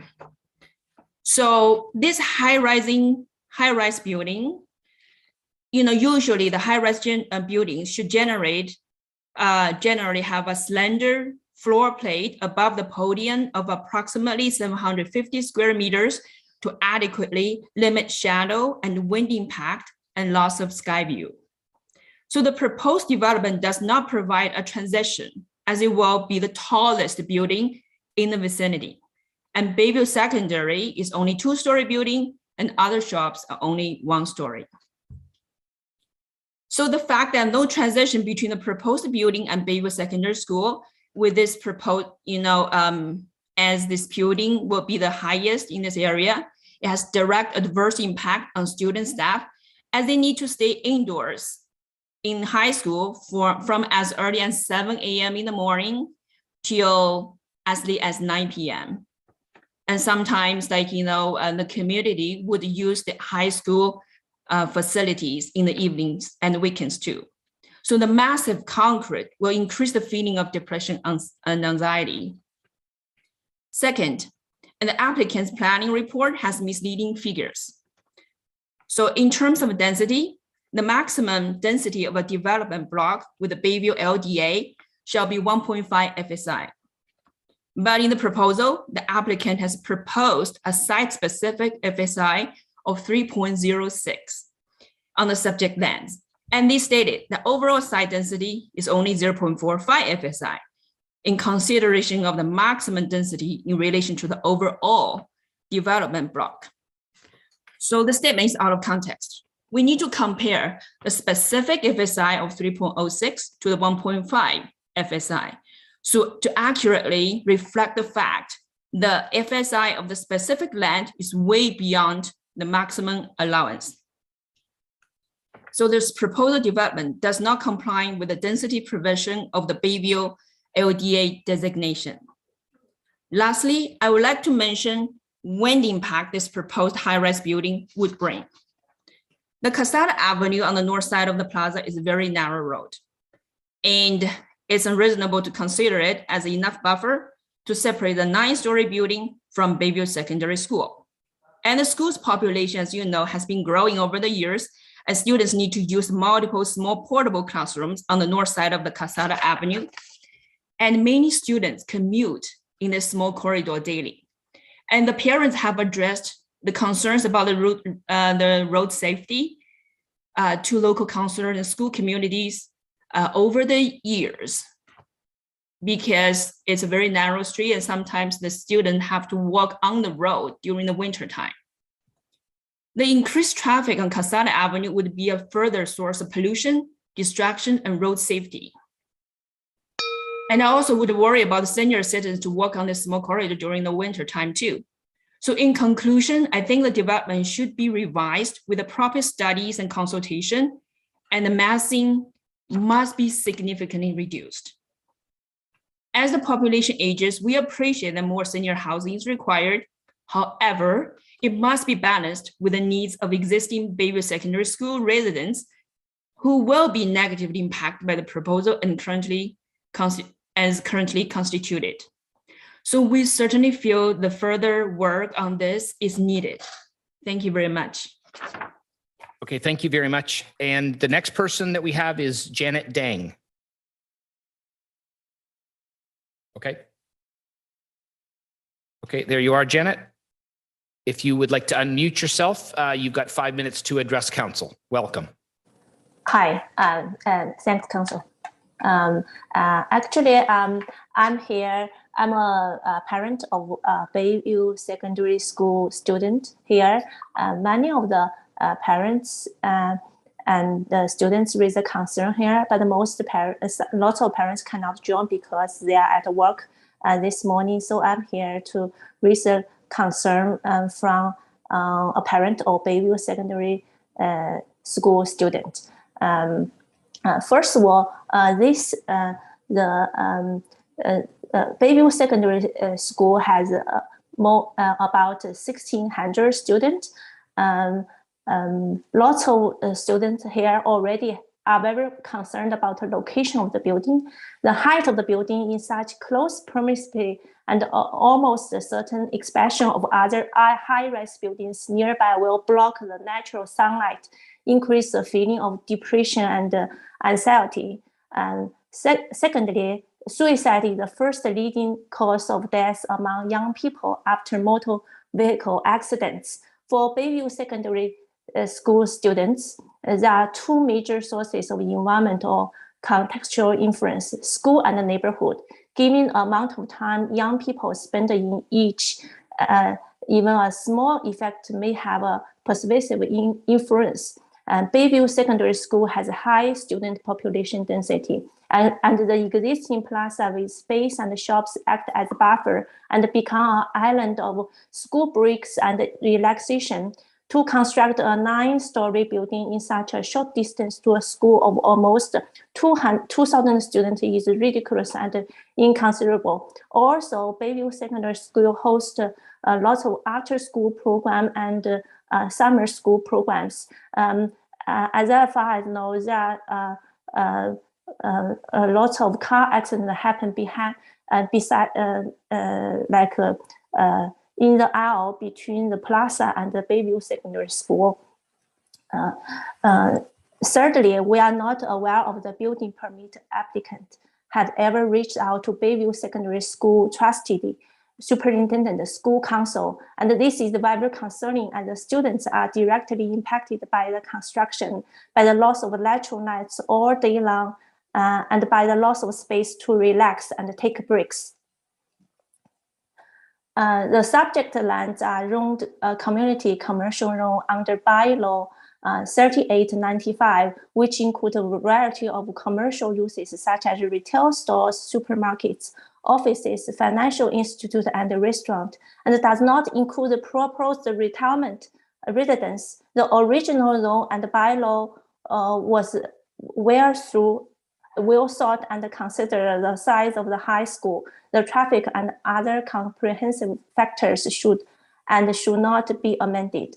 So overall, I'm really against this proposal to build a 9-story building just right beside of the Bayview Secondary School. Thank you. Okay, thank you very much. The next delegate is Sharon Wang, and I see Sharon's on the screen there. You would like to unmute yourself, Sharon, and you've got 5 minutes to address council. Thank you. Good morning, Mayor and Deputy Mayor, all councillors and everyone. Thank you very much for giving me this opportunity to express my concerns regarding the point 13.9 on today's agenda regarding amending the zoning at 1070 Major Mag East. I'm a mom of 2 high school students at Bayview Secondary School.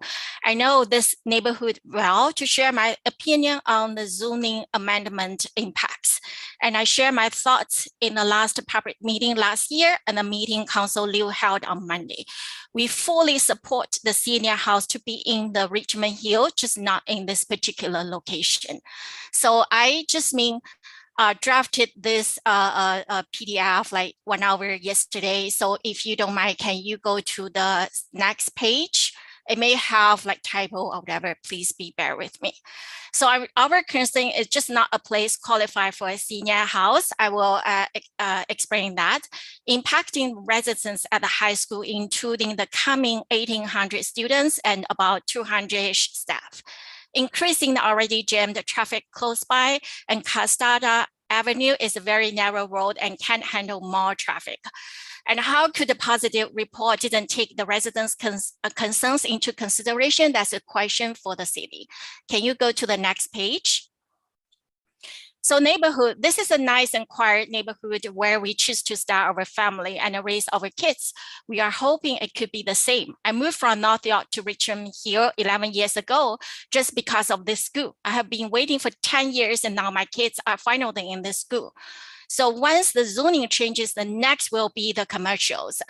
You can debate this one. This is not the topic for this one. We understand the city needs development. It needs proposals that works for most of the residents. So not a place for the senior house at all. There is no green land, no park close by, no place for seniors to relax and enjoy nature. The tiny pond on the other side of the road is just full of geese pools and not safe for seniors to walk by because so many geese around. Air quality is not very good because of the traffic and 3 gas stations across the street right now, not a quiet place for a senior resident. A lot of other nice places in Richmond here are suitable for the senior house other than this location. Can you please go to the next slide? Thanks. So I think students' life matter. We always say that young generation is our future. Bayview Secondary has next one will have 1,800 students, and the number is increasing in the last few years. Plus, it has 200-ish staff. Students could enjoy walking to the other side of the road to get lunch, enjoy a little break. Even this may take them away. The construction of the senior house and the coming one after the zoning change will impact the students and staff's daily life significantly. Air pollute, traffic, and the potential accidents, constant noise, huge construction vehicles in and out during the construction time. And you know Canada's speed, right? To build a building, it takes years to build. In that case, in this years, that students and staff will suffer. High-rise buildings will block the view, will increase the possibility of causing the depression and also increase the mental health issues. Bayview Secondary is always a high school that has a well-known high school in the GTA, not only in Richmond Hill. So you don't want your families leaving this school that will have a big impact in the future. So I already said I'm here just because this Bayview Secondary. I moved from North York. Can you please go to the next slide? So you can see we have the staff 1,800 and plus 200 staff. You also have about more than 50,000 residents here. And also, can you go to the next slide? I'm not in a lot of groups. You can see we have a WeChat groups, we have WhatsApp groups. We already share our thoughts and discuss these matters in the last 2 days because of very short notice. Can you please go to the future state, the next one? Yeah, so please talk to residents, please talk to us. Like we are welcome the good ideas. And also I'm hoping city could weigh in our residents' opinion to make a decision. And also we need a long-term vision to make the school better and bring more resources. And go to the next slide, please say no to this one. I know you all know our voice. We really appreciate whoever spoke and will speak for us. I'm here to reinforce some concerns, not only for myself, but also for the other residents, especially 1,800 students and their parents at Bayview Secondary School. I do believe that all city councils are making our city much better and making the best effort to serve the city residents. Therefore, I'm hoping all of you who have the power to vote for us, vote for people. Thank you so much for giving me the opportunity. Thanks. Thank you so much. So the next delegate is Leanna Uyang. Oh, she's not there. Okay. So then the next person would be Cindy Liang. Cindy, I see you on the screen there. If you'd like to unmute and turn your camera on, you've got 5 minutes to address council. Welcome.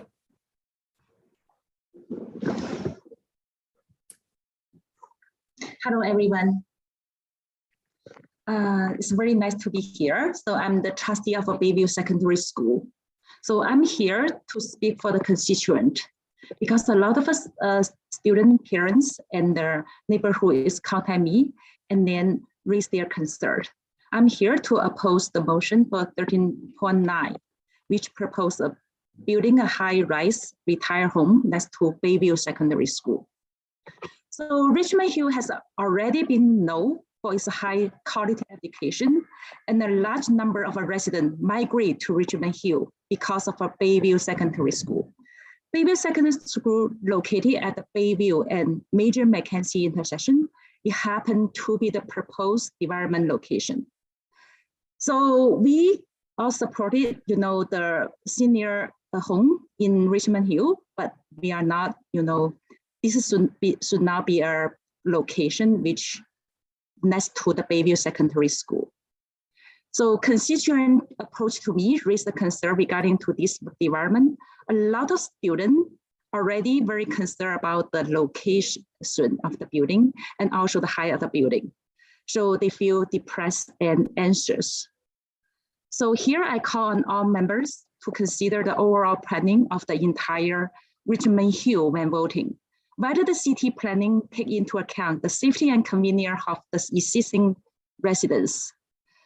So there is already Bayview Secondary School at the intersection of Bayview and Major Mackenzie. The schools has about 2,000 students. Due to the flow of people and busy traffic, the intersection has been designated as a key intersection in 2019 for safety reasons. City is now allowed to turn right at the red light. So that consideration is good. But right now, the future planning of the city should also consider how to improve the safety in that area. Cities should now increase the density in such a cloudy area. So future city planning should consider the future of the entire city and consider the safety and convenience index around school. The area of Bayview and Major Mackenzie should keep the same zone as before. So according to investigation, the subject land are zone commercial, community commercial zone under bylaw 3895, which including a variety of commercial use such as a retail store, supermarket, and office, financial institution, and restaurant provided to the surrounding residents with the convenient and happy life. But including the current proposed retired residents, so we'll starting to increase the density. So this will add the traffic and other comprehensive factor that should not be amended. So city not only consider negative impact on the whole school after the building is built. Cities should also consider the noise during the construction and the children. I suggest that members do more consultation with the community and listen to and consider the voice of a constituent. So careful consideration for motion 13.9. So Richmond Hill has a beautiful land and beautiful environment. And there are other more comfortable places that are more suitable for the senior home. So here, so as a Richmond Hill trustee, I also want to talk about a few here. So I visit the school a lot of times. And then, so during the time we visit the school, so either the morning pickup or afternoon drop off. Morning drop off or afternoon pickup. There's a lot of traffic there. So this is a very, very, it's already difficult for the school. So also the student, when I talk to the principal, and then we talk about, that area, the growing of that area. So it's not based on the residential, it's also about the student who travel to that location. So increase the safety and other type of a concern. So before this building proposal, it's a before, it's not added right now. So what we need to do for the city planning, we should consider, to make it better. Now try to add it the concern. Thank you. Okay, thank you. So I understand Emmy Yin is not here, so that concludes our delegate list. So at this point in Point of time. order. Yes. Thank you, Mr. Mayor. Before you go to Councillor Liu as the ward councillor, I'd ask that you allow members of council to ask questions of the delegate's representative, and I don't see him on the screen anymore. Can we ask him to come back? Because I did have a couple of questions on his presentation. And point of order as well. I'd like to talk to the school board trustee who is speaking on behalf of the school board. Okay, well,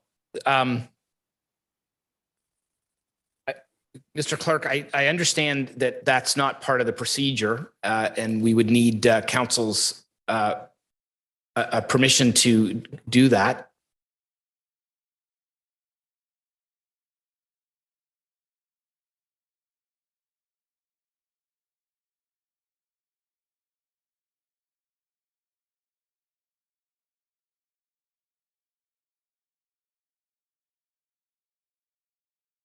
If I might, Mr. Mayor, you're free as the chairman to allow that. Thank you. Thank you. Mr. Clerk is looking this up, so we have a point of reference. Thank you. Actually, so through the chair, under section 5.5.4 delegations, clause E actually specifically says, after members hear all delegations related to a matter, so that's the group of delegations, members shall be provided 5 minutes each to ask the person, now it's not defined, and city staff any relevant questions or to comment until such time as a motion is made, at which time the rules of debate would apply. So I read that as saying that, yes, members can be provided up to 5 minutes to ask questions of a delegate, assuming they're still available, or staff related to those delegations before a motion is made. Okay. All right. Thank you. So we'll do that then. Councillor Pirelli, you've expressed your interest first. Councillor Munch second. So given the fact that, or given the possibility that the two delegates in question are still with us, you could, is Mr. Goldberg still here? He is? Okay, so he's coming on. Okay, go ahead, Regional Local Councillor Pirelli. Thank you, Mr. Mayor. Thank you, Mr. Goldberg, for coming back. Mr. Goldberg, when you were going through your presentation, you showed a slide of a sampling of your applicants' other buildings. Can we get that slide back up through you, Mr. Chair?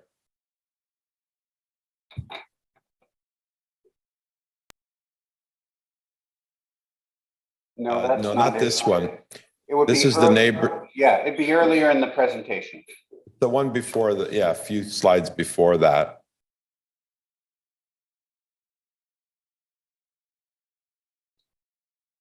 Right there. Those are the pictures of them, yes. Yeah, thank you. This is a sampling of a few Yes. in the city of Toronto. So the reason a wonderful presentation, by the way. The reason I wanted to ask you a question is that I noticed that a lot of these buildings, I noticed one is 3 stories, 4 stories, 5 stories, and 6 stories. Yeah. I don't see anything 8 or 9 stories.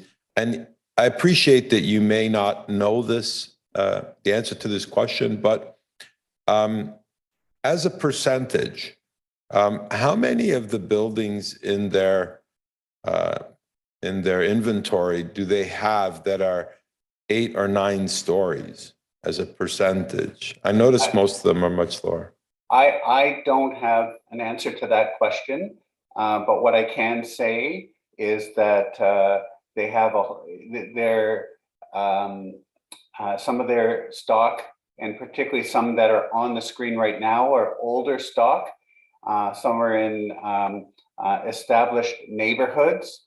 So there's context specific, but I can tell you that there are many that are higher than the subject proposal or similar to the subject proposal. These are just a small sample of what we wanted to show you.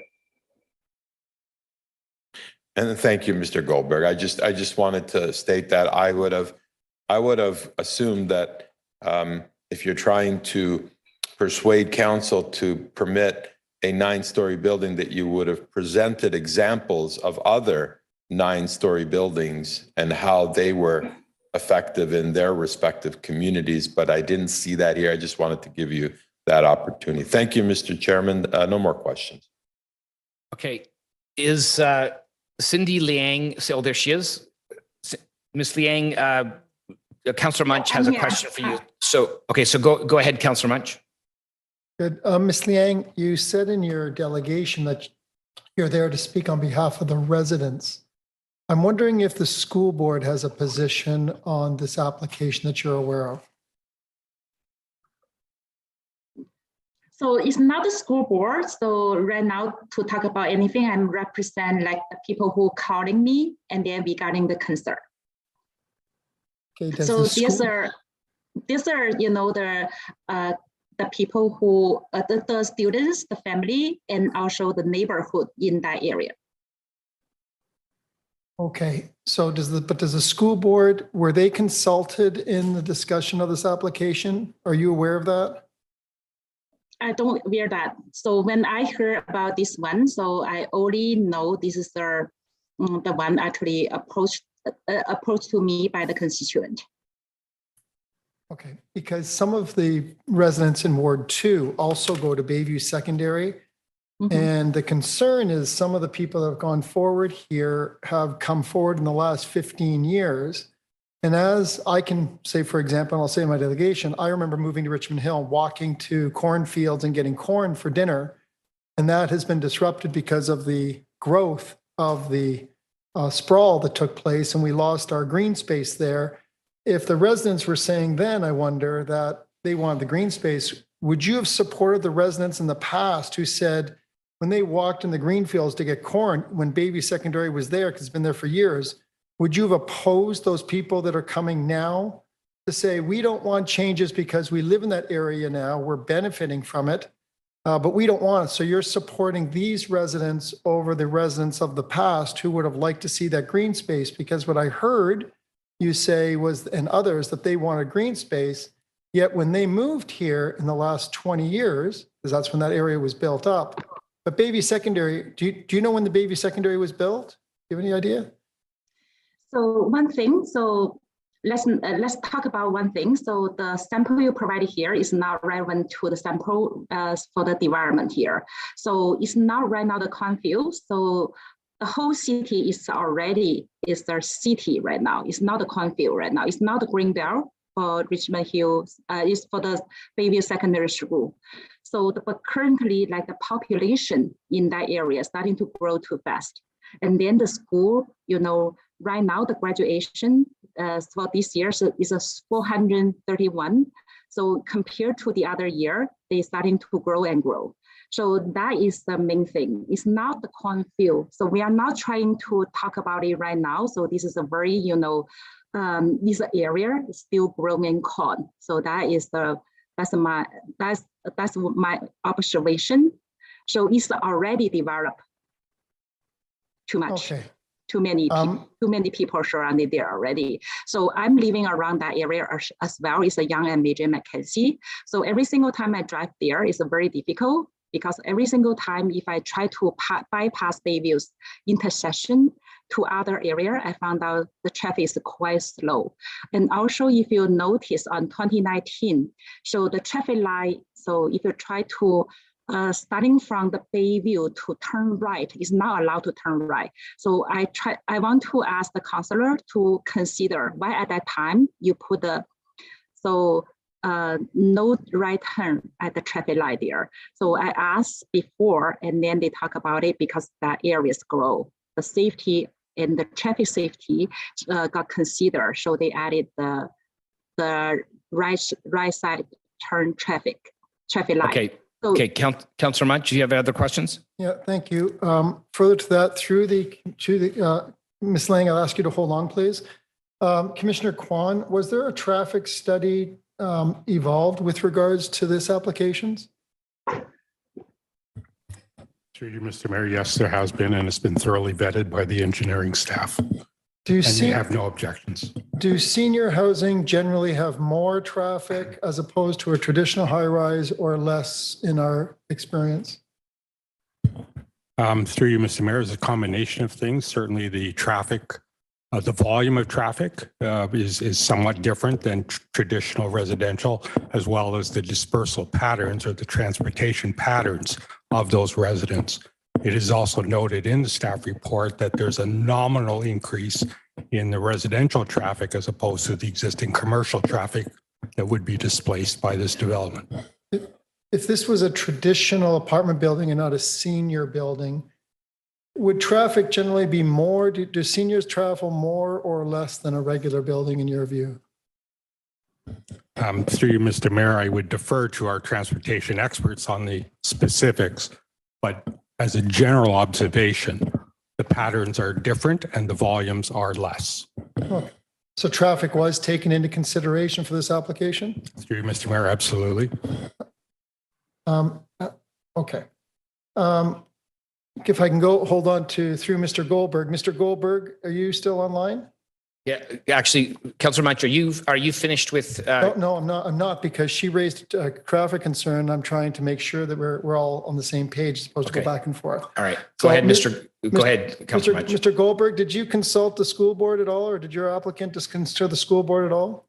I believe the school board was circulated in the circulation, and I do not believe that there were adverse or negative comments from the board itself. Yeah, I saw that in the report. So the school board itself, so Ms. Liang said she's there talking about the current residents that are new, but I'm asking from a school perspective for traffic with regard that was raised. So we know that there's less traffic brought forward with this application. Next thing, I'd ask, can anybody answer me this question? What percentage of seniors go to high school, generally speaking? Do you think there'd be a higher number of people going to high school, that high school utilization, or would there be a low level of people going to that high school? Are you asking me? A question? I don't know who can answer that question. Well, through you, Chair. Councillor Munch, I think it's pretty clear that senior citizens don't normally go to high school, but I think that I'm pretty confident that's the right answer. Okay, and you're not asking anybody in specifically. So if you can move on, that would be great.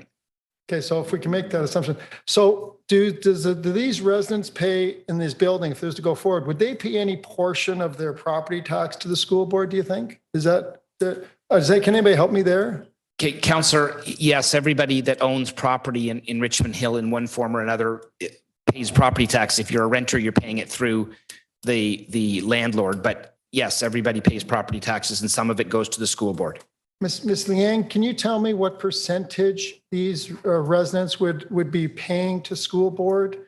Seeing that we now know and everybody knows as to a chair here, what percentage of these peoples would be paying to the school board?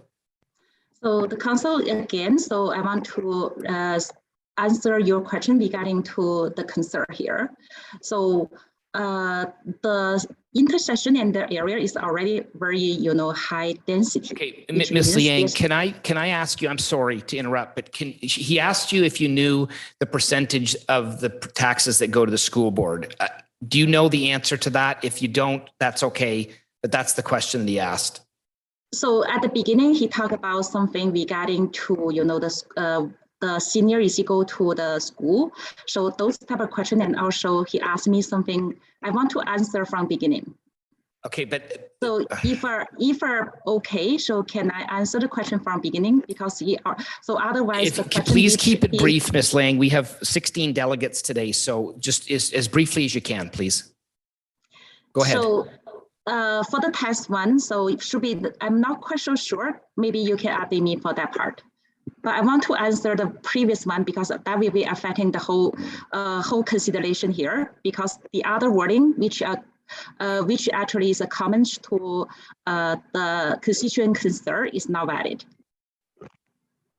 Okay, Councillor Munch. Allow me to talk about it. The previous the questions, before. So he raised on my, delegation. Ms. Liang, I'm sorry, I'm going to have to stop. This is just question and answer. So Councillor Munch, if you can just finish up with your questions. Ms. Liang, we have a lot of people. We ask you, please. No, let me finish with interrupting, please. I won't interrupt you. Please let me finish. I ask Ms. Liang, please. We try to get delegates to give professional answers. As I understand you're a resident, the question to you as the school board trustee, you came here and you said that your position was here as a school board trustee. On behalf of the school, I'm asking you, these people that are potentially moving forwards are going to be paying property tax, and a portion of that property tax is given to the school, and not many people, these people are going to go to high school. So this is going to be a net benefit to the school in terms of financial. And I'm asking you as the school board representative, are you aware of the financial benefits, if any, that are given from this particular high rise to Bayview Secondary? And if so, can you please tell me what they might be? This sounds like a question that you know the answer to, though. But I'm not the school board trustee. Okay, but you know the answer to that. Ms. Liang, if you can briefly answer that so we can move on, that would be great.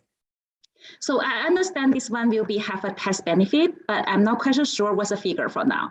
And then at the same time, even for because there's so many, constituents put a tax there, they want the school have a safe concern here. Right. Thank you. So it's not like only the money. So it's also what will affecting student safety. Okay, Please thank you. Consider that. Okay, Councillor Munch.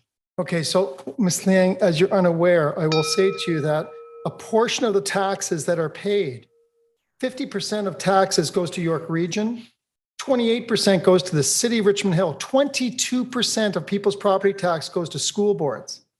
So people in that building, 22% of their property tax is given directly to Bayview Secondary, which is going to help the people in the area. People who go to that school are going to get money from people who are not going to be going to that school. So the students there are actually getting a benefit from that application.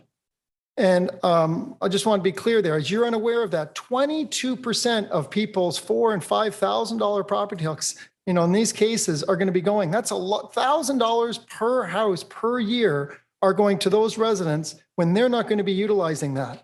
And that, I'm going to say to you, is a benefit to many people, including people in my ward who go to that school and want to see a vibrant school system. And we like investment into our schools and into our parks. Okay, So, thank you very much, Councillor Munch. Okay. And thank you very much, Ms. Liang, for being a delegate and for answering those questions. So we've now, unless there's any other questions of the delegates, we will bring this back to council. This is an issue in Councillor Liu's ward, so we'll bring it back to you, Councillor Liu. Thank you, Mr. Mayor, for the opportunity to speak on this agenda item. I would like to first start by thanking all the delegates, including the applicants. Mr. Goldberg, thank you for your presentation. And I have an opportunity to meet with the applicant yesterday. We have a brief meeting. I expressed my disapproval to this proposal.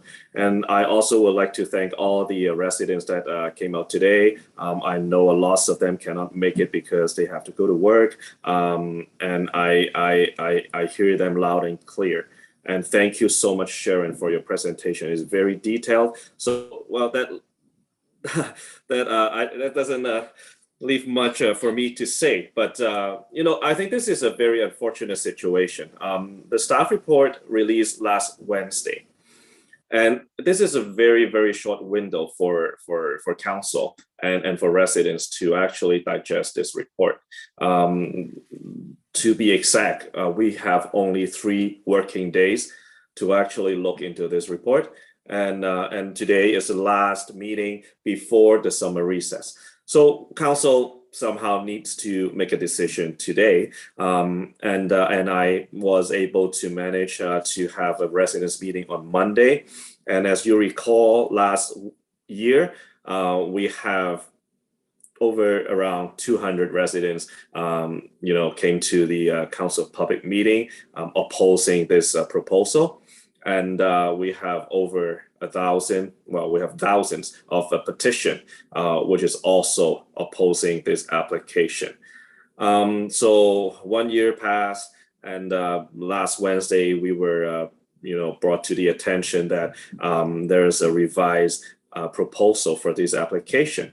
But to our surprise, that is only, for the height is only going down from 10 to 9, and instead of an L-shaped design, is now going to be you can either say a C shape or a U shape design. This is a very, when you look at the picture, this is a huge building at that corner. As the residents has expressed, there's a lot of issue. I understand, there's a positive staff report. I understand that the applicant have fulfilled, or addressed most of the technical issues. But there is still a lot of concerns from my residents, in terms of height, density, design, compatibility, proximity to the school. Not only about, traffic, I know that, maybe senior residents may not generate as much traffic, but if you know Casada well enough, it is already very, very dangerous without, this proposal here. It's also a traffic safety issue, not only a traffic issue. And I'd like to thank all the parents from the school that came out today and representing hundreds of residents to oppose this. My position is firm and clear.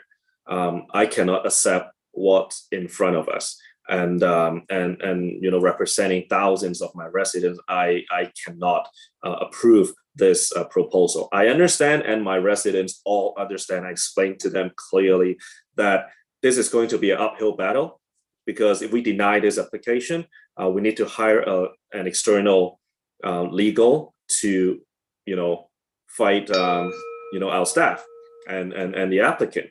But my residents sent me here to say no. So I will make a motion to deny this application. And hopefully, while we go to the Ontario Land Tribunal, we still have time to engage the applicant, hopefully staff, and we can make some changes that can satisfy all the concerns of my residents. Otherwise, we got to fight this. This is a fight that's worth fighting. So I know my time is up, so I will make a motion to deny this application. Thank you, Mr. Mayor. Okay, thank you very much, Councillor. We have a motion proposed on the floor. We need a seconder. Councillor Pirelli.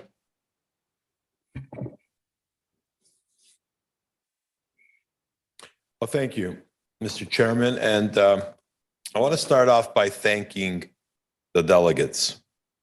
I want to start off by thanking Councillor Liu for having a residents meeting Monday night, which I attended briefly.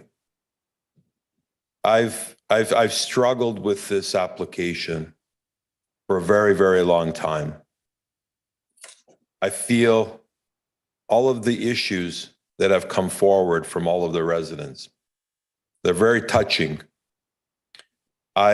We have some of the best professional staff, bar none. Our staff are very dedicated, they're very professional, and they do a good job in the planning department. And their recommendation is based on the information that they have received. And as we all know, staff have to make their decision based on technicalities, planning principles, etc. And notwithstanding the fact that they believe that this application meets all of those technical requirements, I can't help but I can't get the thoughts and the words from all of these residents out of my head. I just can't do it. You saw, ladies and gentlemen on council, today's delegates, how articulate they were. Their presentations were so professional. I'm pleased to know that people in Richmond Hill care as much as I do about our community. I've lived here since 1978. I've seen all of the changes. I welcome change. I welcome progress. I welcome development. I welcome more tax dollars so that we can have a lot of the services that we need. This is in no way casting any kind of doubt on the intentions of the applicant. We need seniors residences in Richmond Hill. We need more of them. We need buildings like this. What we don't need is buildings in the wrong place. I was there on the weekend. I went to buy a gift for my godson, Roman, and a computer at Canada Computers with my son. And we stood in the parking lot and I just asked him a question. I said, son, what do you think about a 8 or 9 story building right here? And he looked at me and he said, why? Why? That's a really good question. And this is our youth for today. Bayview Secondary School is one of the top ranked schools in the country. In the country. It's an amazing institution. Everything that has been said by all of the residents resonates with me. I kept an open mind. I stated categorically.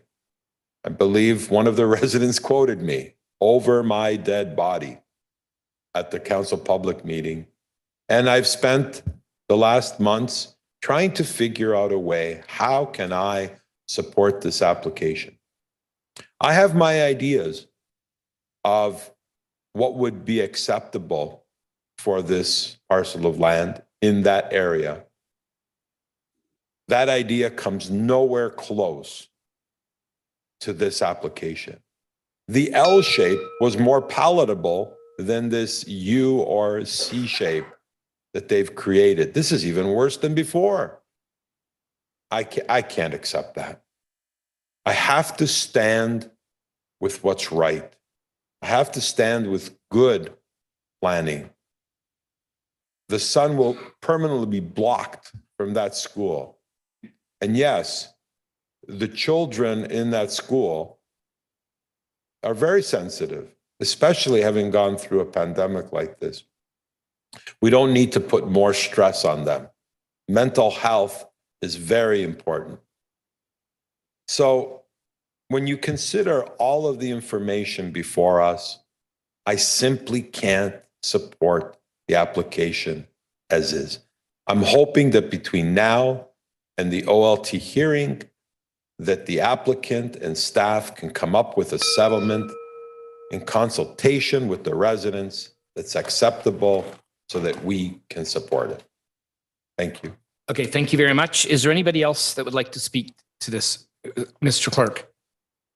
Thank you. I sincerely apologize, Mr. Mayor, but before we proceed to debate, I do have a draft motion that we would normally use in these circumstances where council is suggesting to refuse an application. However, it is imperative that the reasons for that refusal be included in the motion. And so I would just ask the mover or the seconder to provide those reasons so we can have that finalized before council continues. Okay, and then you can get it up on the screen, I suppose. Would you assume after that? I can, yes, absolutely. Yep. Okay, well, Councillor Liu and Councillor Pirelli. Councillor Liu, do you want to start? You need a reason for denial, correct? I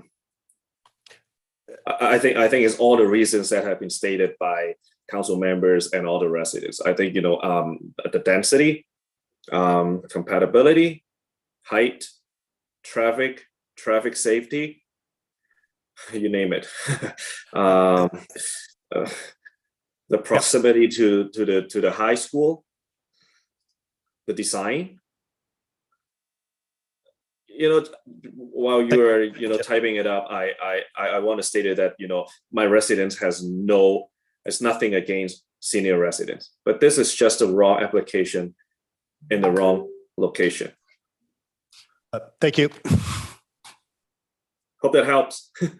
Thanks. I would, Councillor Liu, I would add also that it's taking away and depleting from our retail and commercial spaces as well.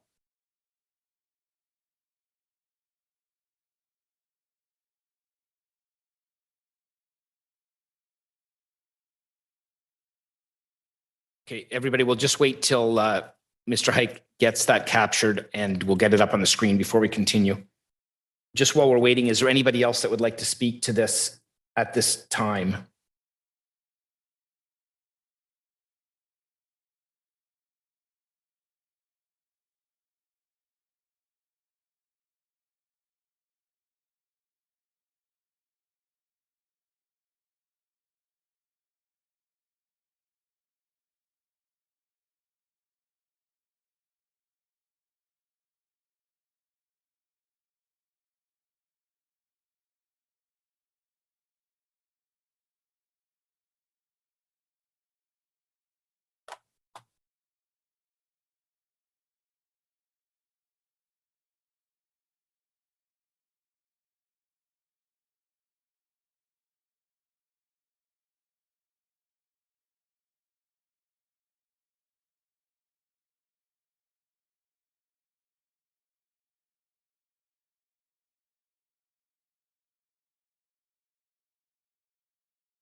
Thank you. Through Mr. Mayor, I believe I have captured the councillor's motion, but would request his confirmation.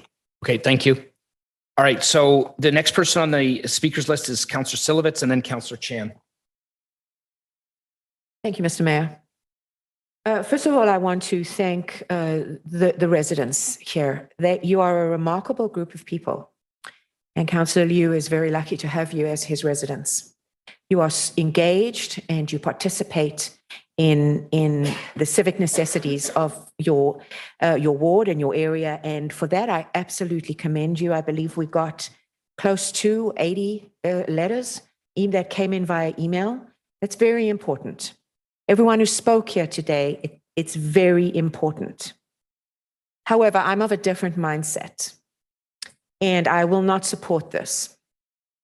There's a number of reasons I won't support a denial, and that is, first and foremost, it must be understood, and I'm not so sure that the residents do understand if this is denied, it will go to the Ontario Land Tribunal, and the city will have to engage an outside legal counsel because the staff recommendations are to approve.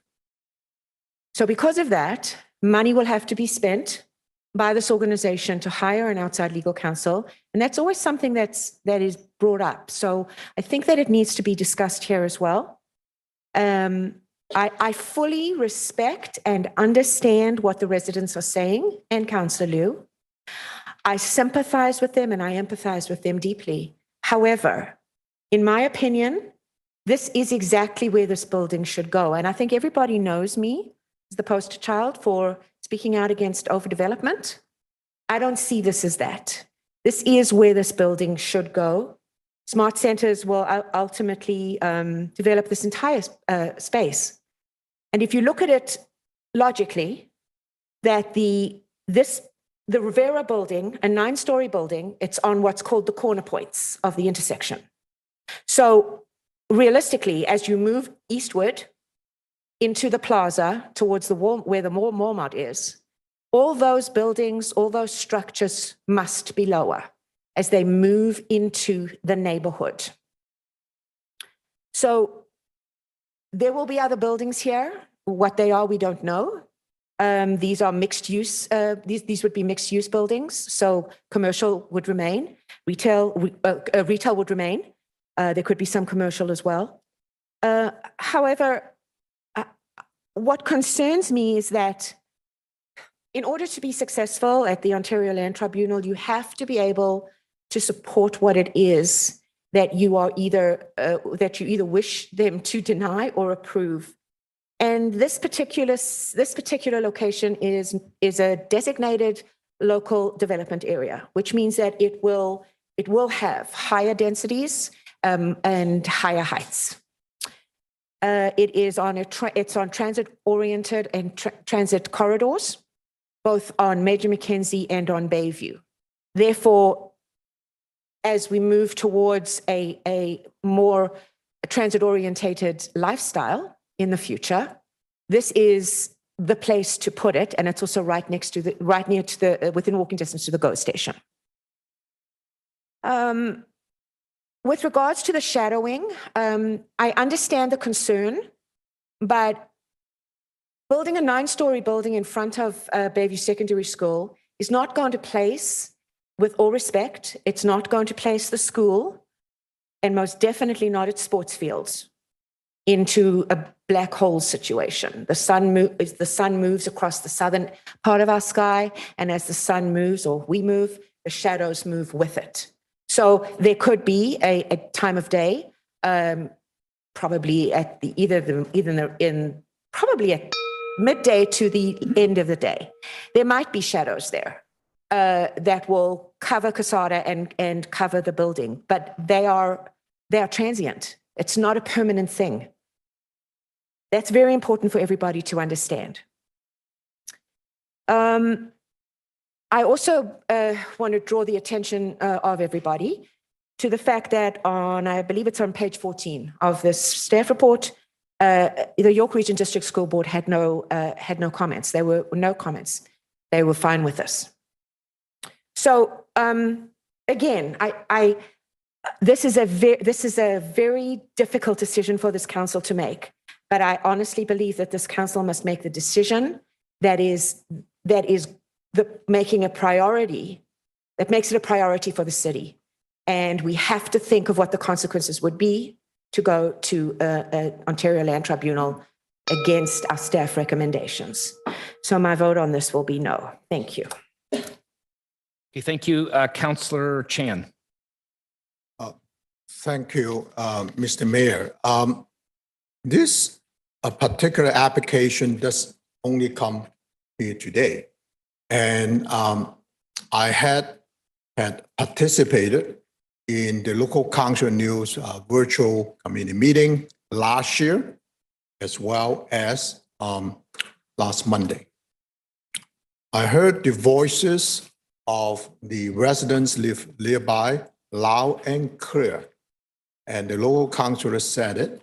And also all delegates except Mr. Goldberg representing the applicant have stated they oppose it, why they oppose it. In particular, I also want to have a shout out to Ms. Sharon Wan, who also provide a very organized presentation. Now, yes, application to, in terms of having any kind of official plan amendment, amending zoning bylaw, are focusing a lot on technical matters. I understand that. However, in this particular case, as the mover just listed a number of technical matters, I share the concern, and to the extent that the moving councillor would consider that, because I don't want to make amendment to it, there are additional technical concern that I have. One is particular in the staff report mentioned a couple of times. This proposed applicant is going to like to have reduced setbacks, not one setback, the front, the frontage, as well as the side. And that's not the end of it. They also propose no setback for the underground structure. And staff also reminding the applicant in the report, they need to have at least the daylight triangle for the traffic safety for the underground structure. Now, I want to add that to it because it was never mentioned, but those are technical aspects, and perhaps it could be captured under traffic safety. I, for one, that, by the way, I should also acknowledge the applicant virtually connect with me yesterday afternoon. But it's the first time, I have to say, that over all this period, I think one of the elements, although planning application may be primarily focusing on technical matters, however, the compatibility and residents' voices, particularly in the surrounding area where there's meeting the character of the area, matter. And I have to say, I stand with the residents. I hear their concern. In addition, as I point out, in addition to all those technical matters been mentioned, I also add one to be considered, perhaps a capture under traffic safety. Specifically, I think one of the element I'm hearing has been lacking. I'm hearing there's consultation between the applicant and staff. I'm not hearing any consultation with the community. Consultation with the community. And every applicant that I have seen in my 16 years sitting here as the local councillor, I always hear applicant would reach out to the community. At the end of the day, may not agree. However, that is very important. I honestly sense the community feel that they haven't been really been respected, if I may use that term, by the applicant. They seem to ignore. Now, mind you, moving from 10 to 9 is really minimal. And I honestly can see community one, we not being consulted. And after we expressed what we said back last year, all you coming back is just cutting one floor. And as also mentioned by other speakers, the massing is still there.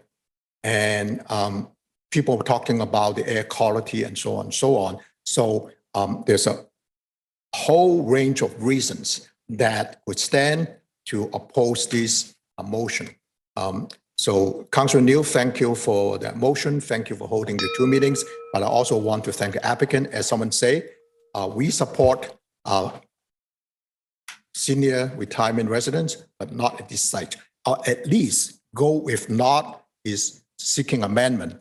Okay. Permitted stories here are 6-story. Think about it. Thank you. Thank you, Councillor Chan. All right, Councillor Shepherd. Thank you, Mr. Chair. Thank you to the applicant, and thank you to all the residents that took the time to speak on this matter, whether at Councillor Leo's meeting, which she kindly held for residents, or the last time that this application came forward.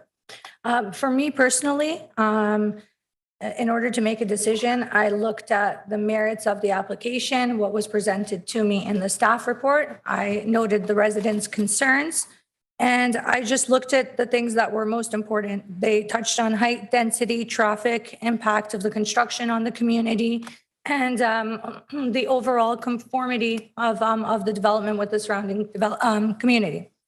And it is my personal opinion that while there are still a lot of issues that my colleagues addressed that need to be worked out, I don't necessarily think that the application in of itself is offensive to what we're trying to accomplish here. We are an age-friendly community, and we continuously talk about the need to provide alternate housing stock, the need to provide smaller housing, the need to allow our residents after retirement to have a place in our community here in Richmond Hill.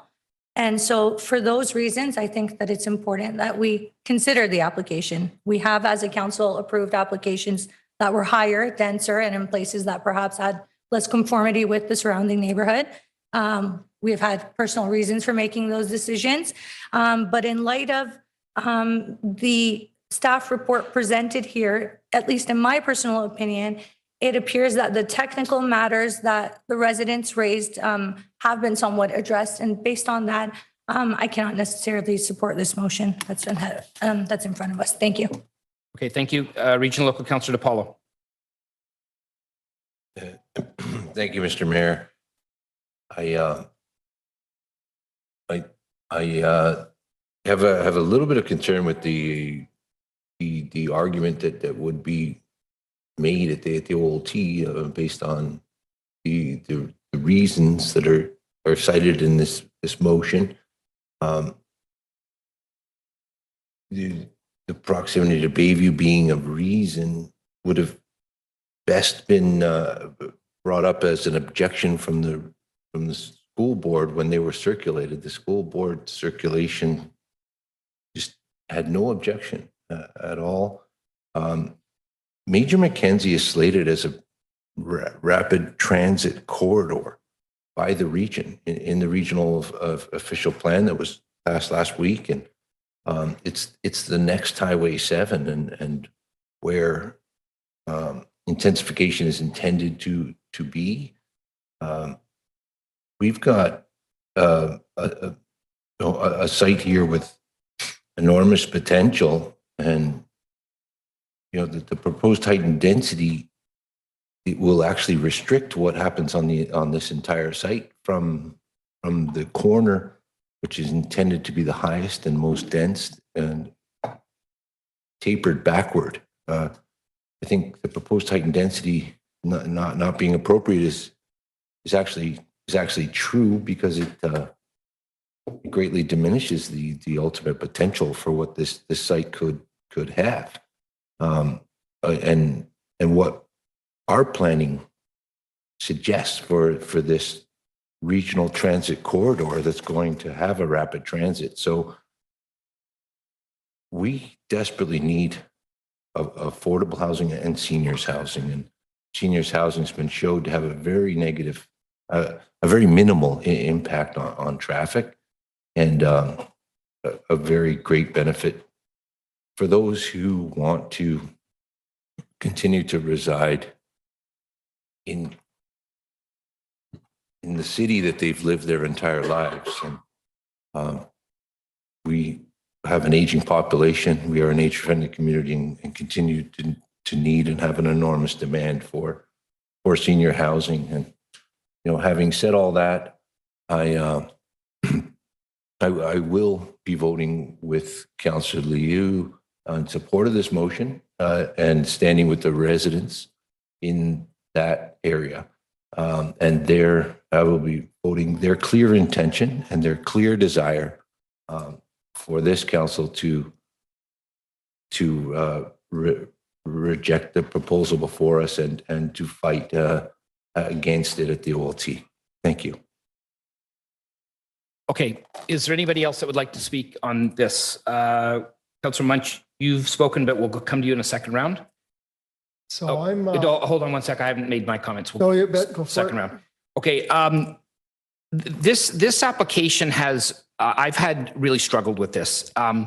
it's clearly a very unpopular application, and Councillor Liu has held a couple of meetings on this, and the public sentiment does not seem to have changed. In a case like this, I very much do respect the local councillor's decision. He's obviously gone out of his way and to get public input, and the public has obviously come out to make their voices heard. But I have to be, in fairness to this application, I think that I have a number of concerns, which I'll talk about in a minute, but the type of development that's being proposed at that location, and particularly given that it's a seniors home, I actually don't think that is inappropriate. I think that we certainly need seniors housing in Richmond Hill. We certainly, it is too big, I believe, but it's not a lot too big.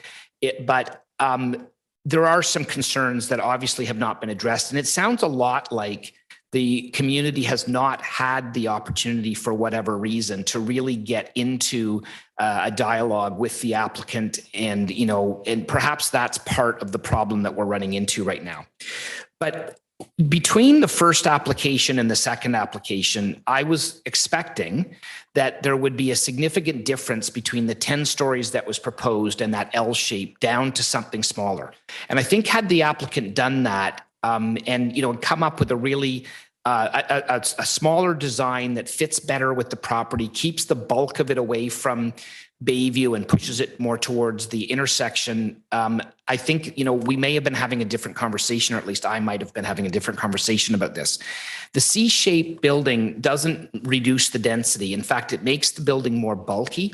And I think, Councillor Chan made the point that, there's setback comments that were made in the staff report. And, given that, maybe it's only a meter or two or whatever, but I think when we see comments like that made in the in a staff report, it is usually a symptom of the problem that we're trying to jam too much into a particular site. Now, I realize that this site is larger, but on a site-specific basis, I think that's the problem. I don't like the idea at this point in time of sending it to OLT, which is essentially what could happen here, because if we deny this application, that probably will be the result. But I do think that, there is an opportunity here for the applicant to come up with something with the community before the hearing actually happens that may be seen as a compromise that people can live with. I want to set the expectations for the community, though. I think having nothing built there is not realistic. Having something that's too big there is not realistic. But having something that's the right size, and the right design and fits well with some of the concerns, at least as many as possible that have been mentioned, I think would be the recipe for something that council can probably get behind, and perhaps the local councillor can get behind as well. So as I said, I've struggled with this. I need to be honest, but I think that at the end of the day, there are enough concerns that are still remain outstanding that haven't been addressed at all. Or at least in any significant amount, that I think this is the right thing to do, to stand with the residents on this one and deny this. I think that, though, I'd just like to reiterate, I think the residents do need to have a conversation as to what it is that would be acceptable, because I think really when you look at what could happen there versus what's being proposed, there's a difference, and there's enough of a difference that makes me uncomfortable. But there needs to be a benchmark as to what it is that would be acceptable in that area, and that would be captured in our planning documents. So those are my comments. Councillor Munch said he would like a second round, so go ahead, Councillor Munch. Good day. This is always a tough application when things come to council. I'll say, I'm being texted by a number of parties, ask what my position is and why, and whatever else. The existing residents that are there don't want change. I get it. There's less traffic on this application. There's money going to the school to support the students that are there today and tomorrow. More importantly, tomorrow, for the existing people, for the existing community. It's only 9 stories. That's worrisome for me, actually, because I'm not convinced it's going to be affordable for seniors. I want affordable housing for seniors. But this application was tried to find a modified version because that's the direction we gave it to. So leave it aside. The 45 angular plane. Ward 2 is being impacted because my residents are very close to this. If you look at the geography of the old Richmond Hill, it's along a transit corridor. It's within the GO train corridor that we all know on this council as a direction because we're investing billions of dollars in transit to make a transit walkable, livable community. And if you look at this application, if you look at the reality of the parking, we have 242 total units with only 65 parking spots. That's a third, 1 car for every 3 units. When you go inside the existing community where they have their driveways, every 3 driveways only have 1 car, and they're worried about traffic? A little bit disingenuous. With the greatest of respect, we need great government. And we need great planning to support the community today and tomorrow. We need to support our schools, our green space. I want to reduce our carbon footprint. We want development where it's supposed to go. Having said that, I also want to support the local council and I want to support the existing residents and their vision. So the existing residents say they want double taxation because they want to support school board that's 22% that the local school board trustee had no knowledge of. And we're supposed to drive that to say, yeah, let's drive higher taxation so people can come less affordable in our community because we're not putting it where it's supposed to be. It's a great location. My residents go to that school. That area, so you all know, some of them may not know, when that Walmart got put in, that plaza got put in, it was under immense pressure not to be approved. And the council showed leadership to put that plaza there. Very good at that time. I wasn't on council. I want to support the local councillor. I want to support the local residents. I'm torn from great planning, what I know is right, to what's politically popular. As a result of that, I'm going to have to reject this application, this amendment. I support the local councillor 100%, as I do most who are pragmatic, and this Councillor Liu is pragmatic, and he's shown great care for his residents. And for that, I applaud him. I apologize that I can't support it because I believe that the investment into the school, the transit corridor, the angular plane, the reduced traffic is reasonable because I don't want something else going there that's going to be far more impactful. Because if that's what this council says, please bring a regular apartment building, there will be more parking, there will be more traffic, it won't be a livable community. It'll be more problematic for those existing residents who are trying to get to that school that's so popular. As one of the delegates said, they came from outside Richmond Hill to come here to go to that school because they have districts. I'm not in favor of busing. So I say to you, local councillor, I'm sorry, but I can't support your motion just because I got to support what I think is in the best interest of Richmond Hill. Thank you. Okay, thank you. Anybody else?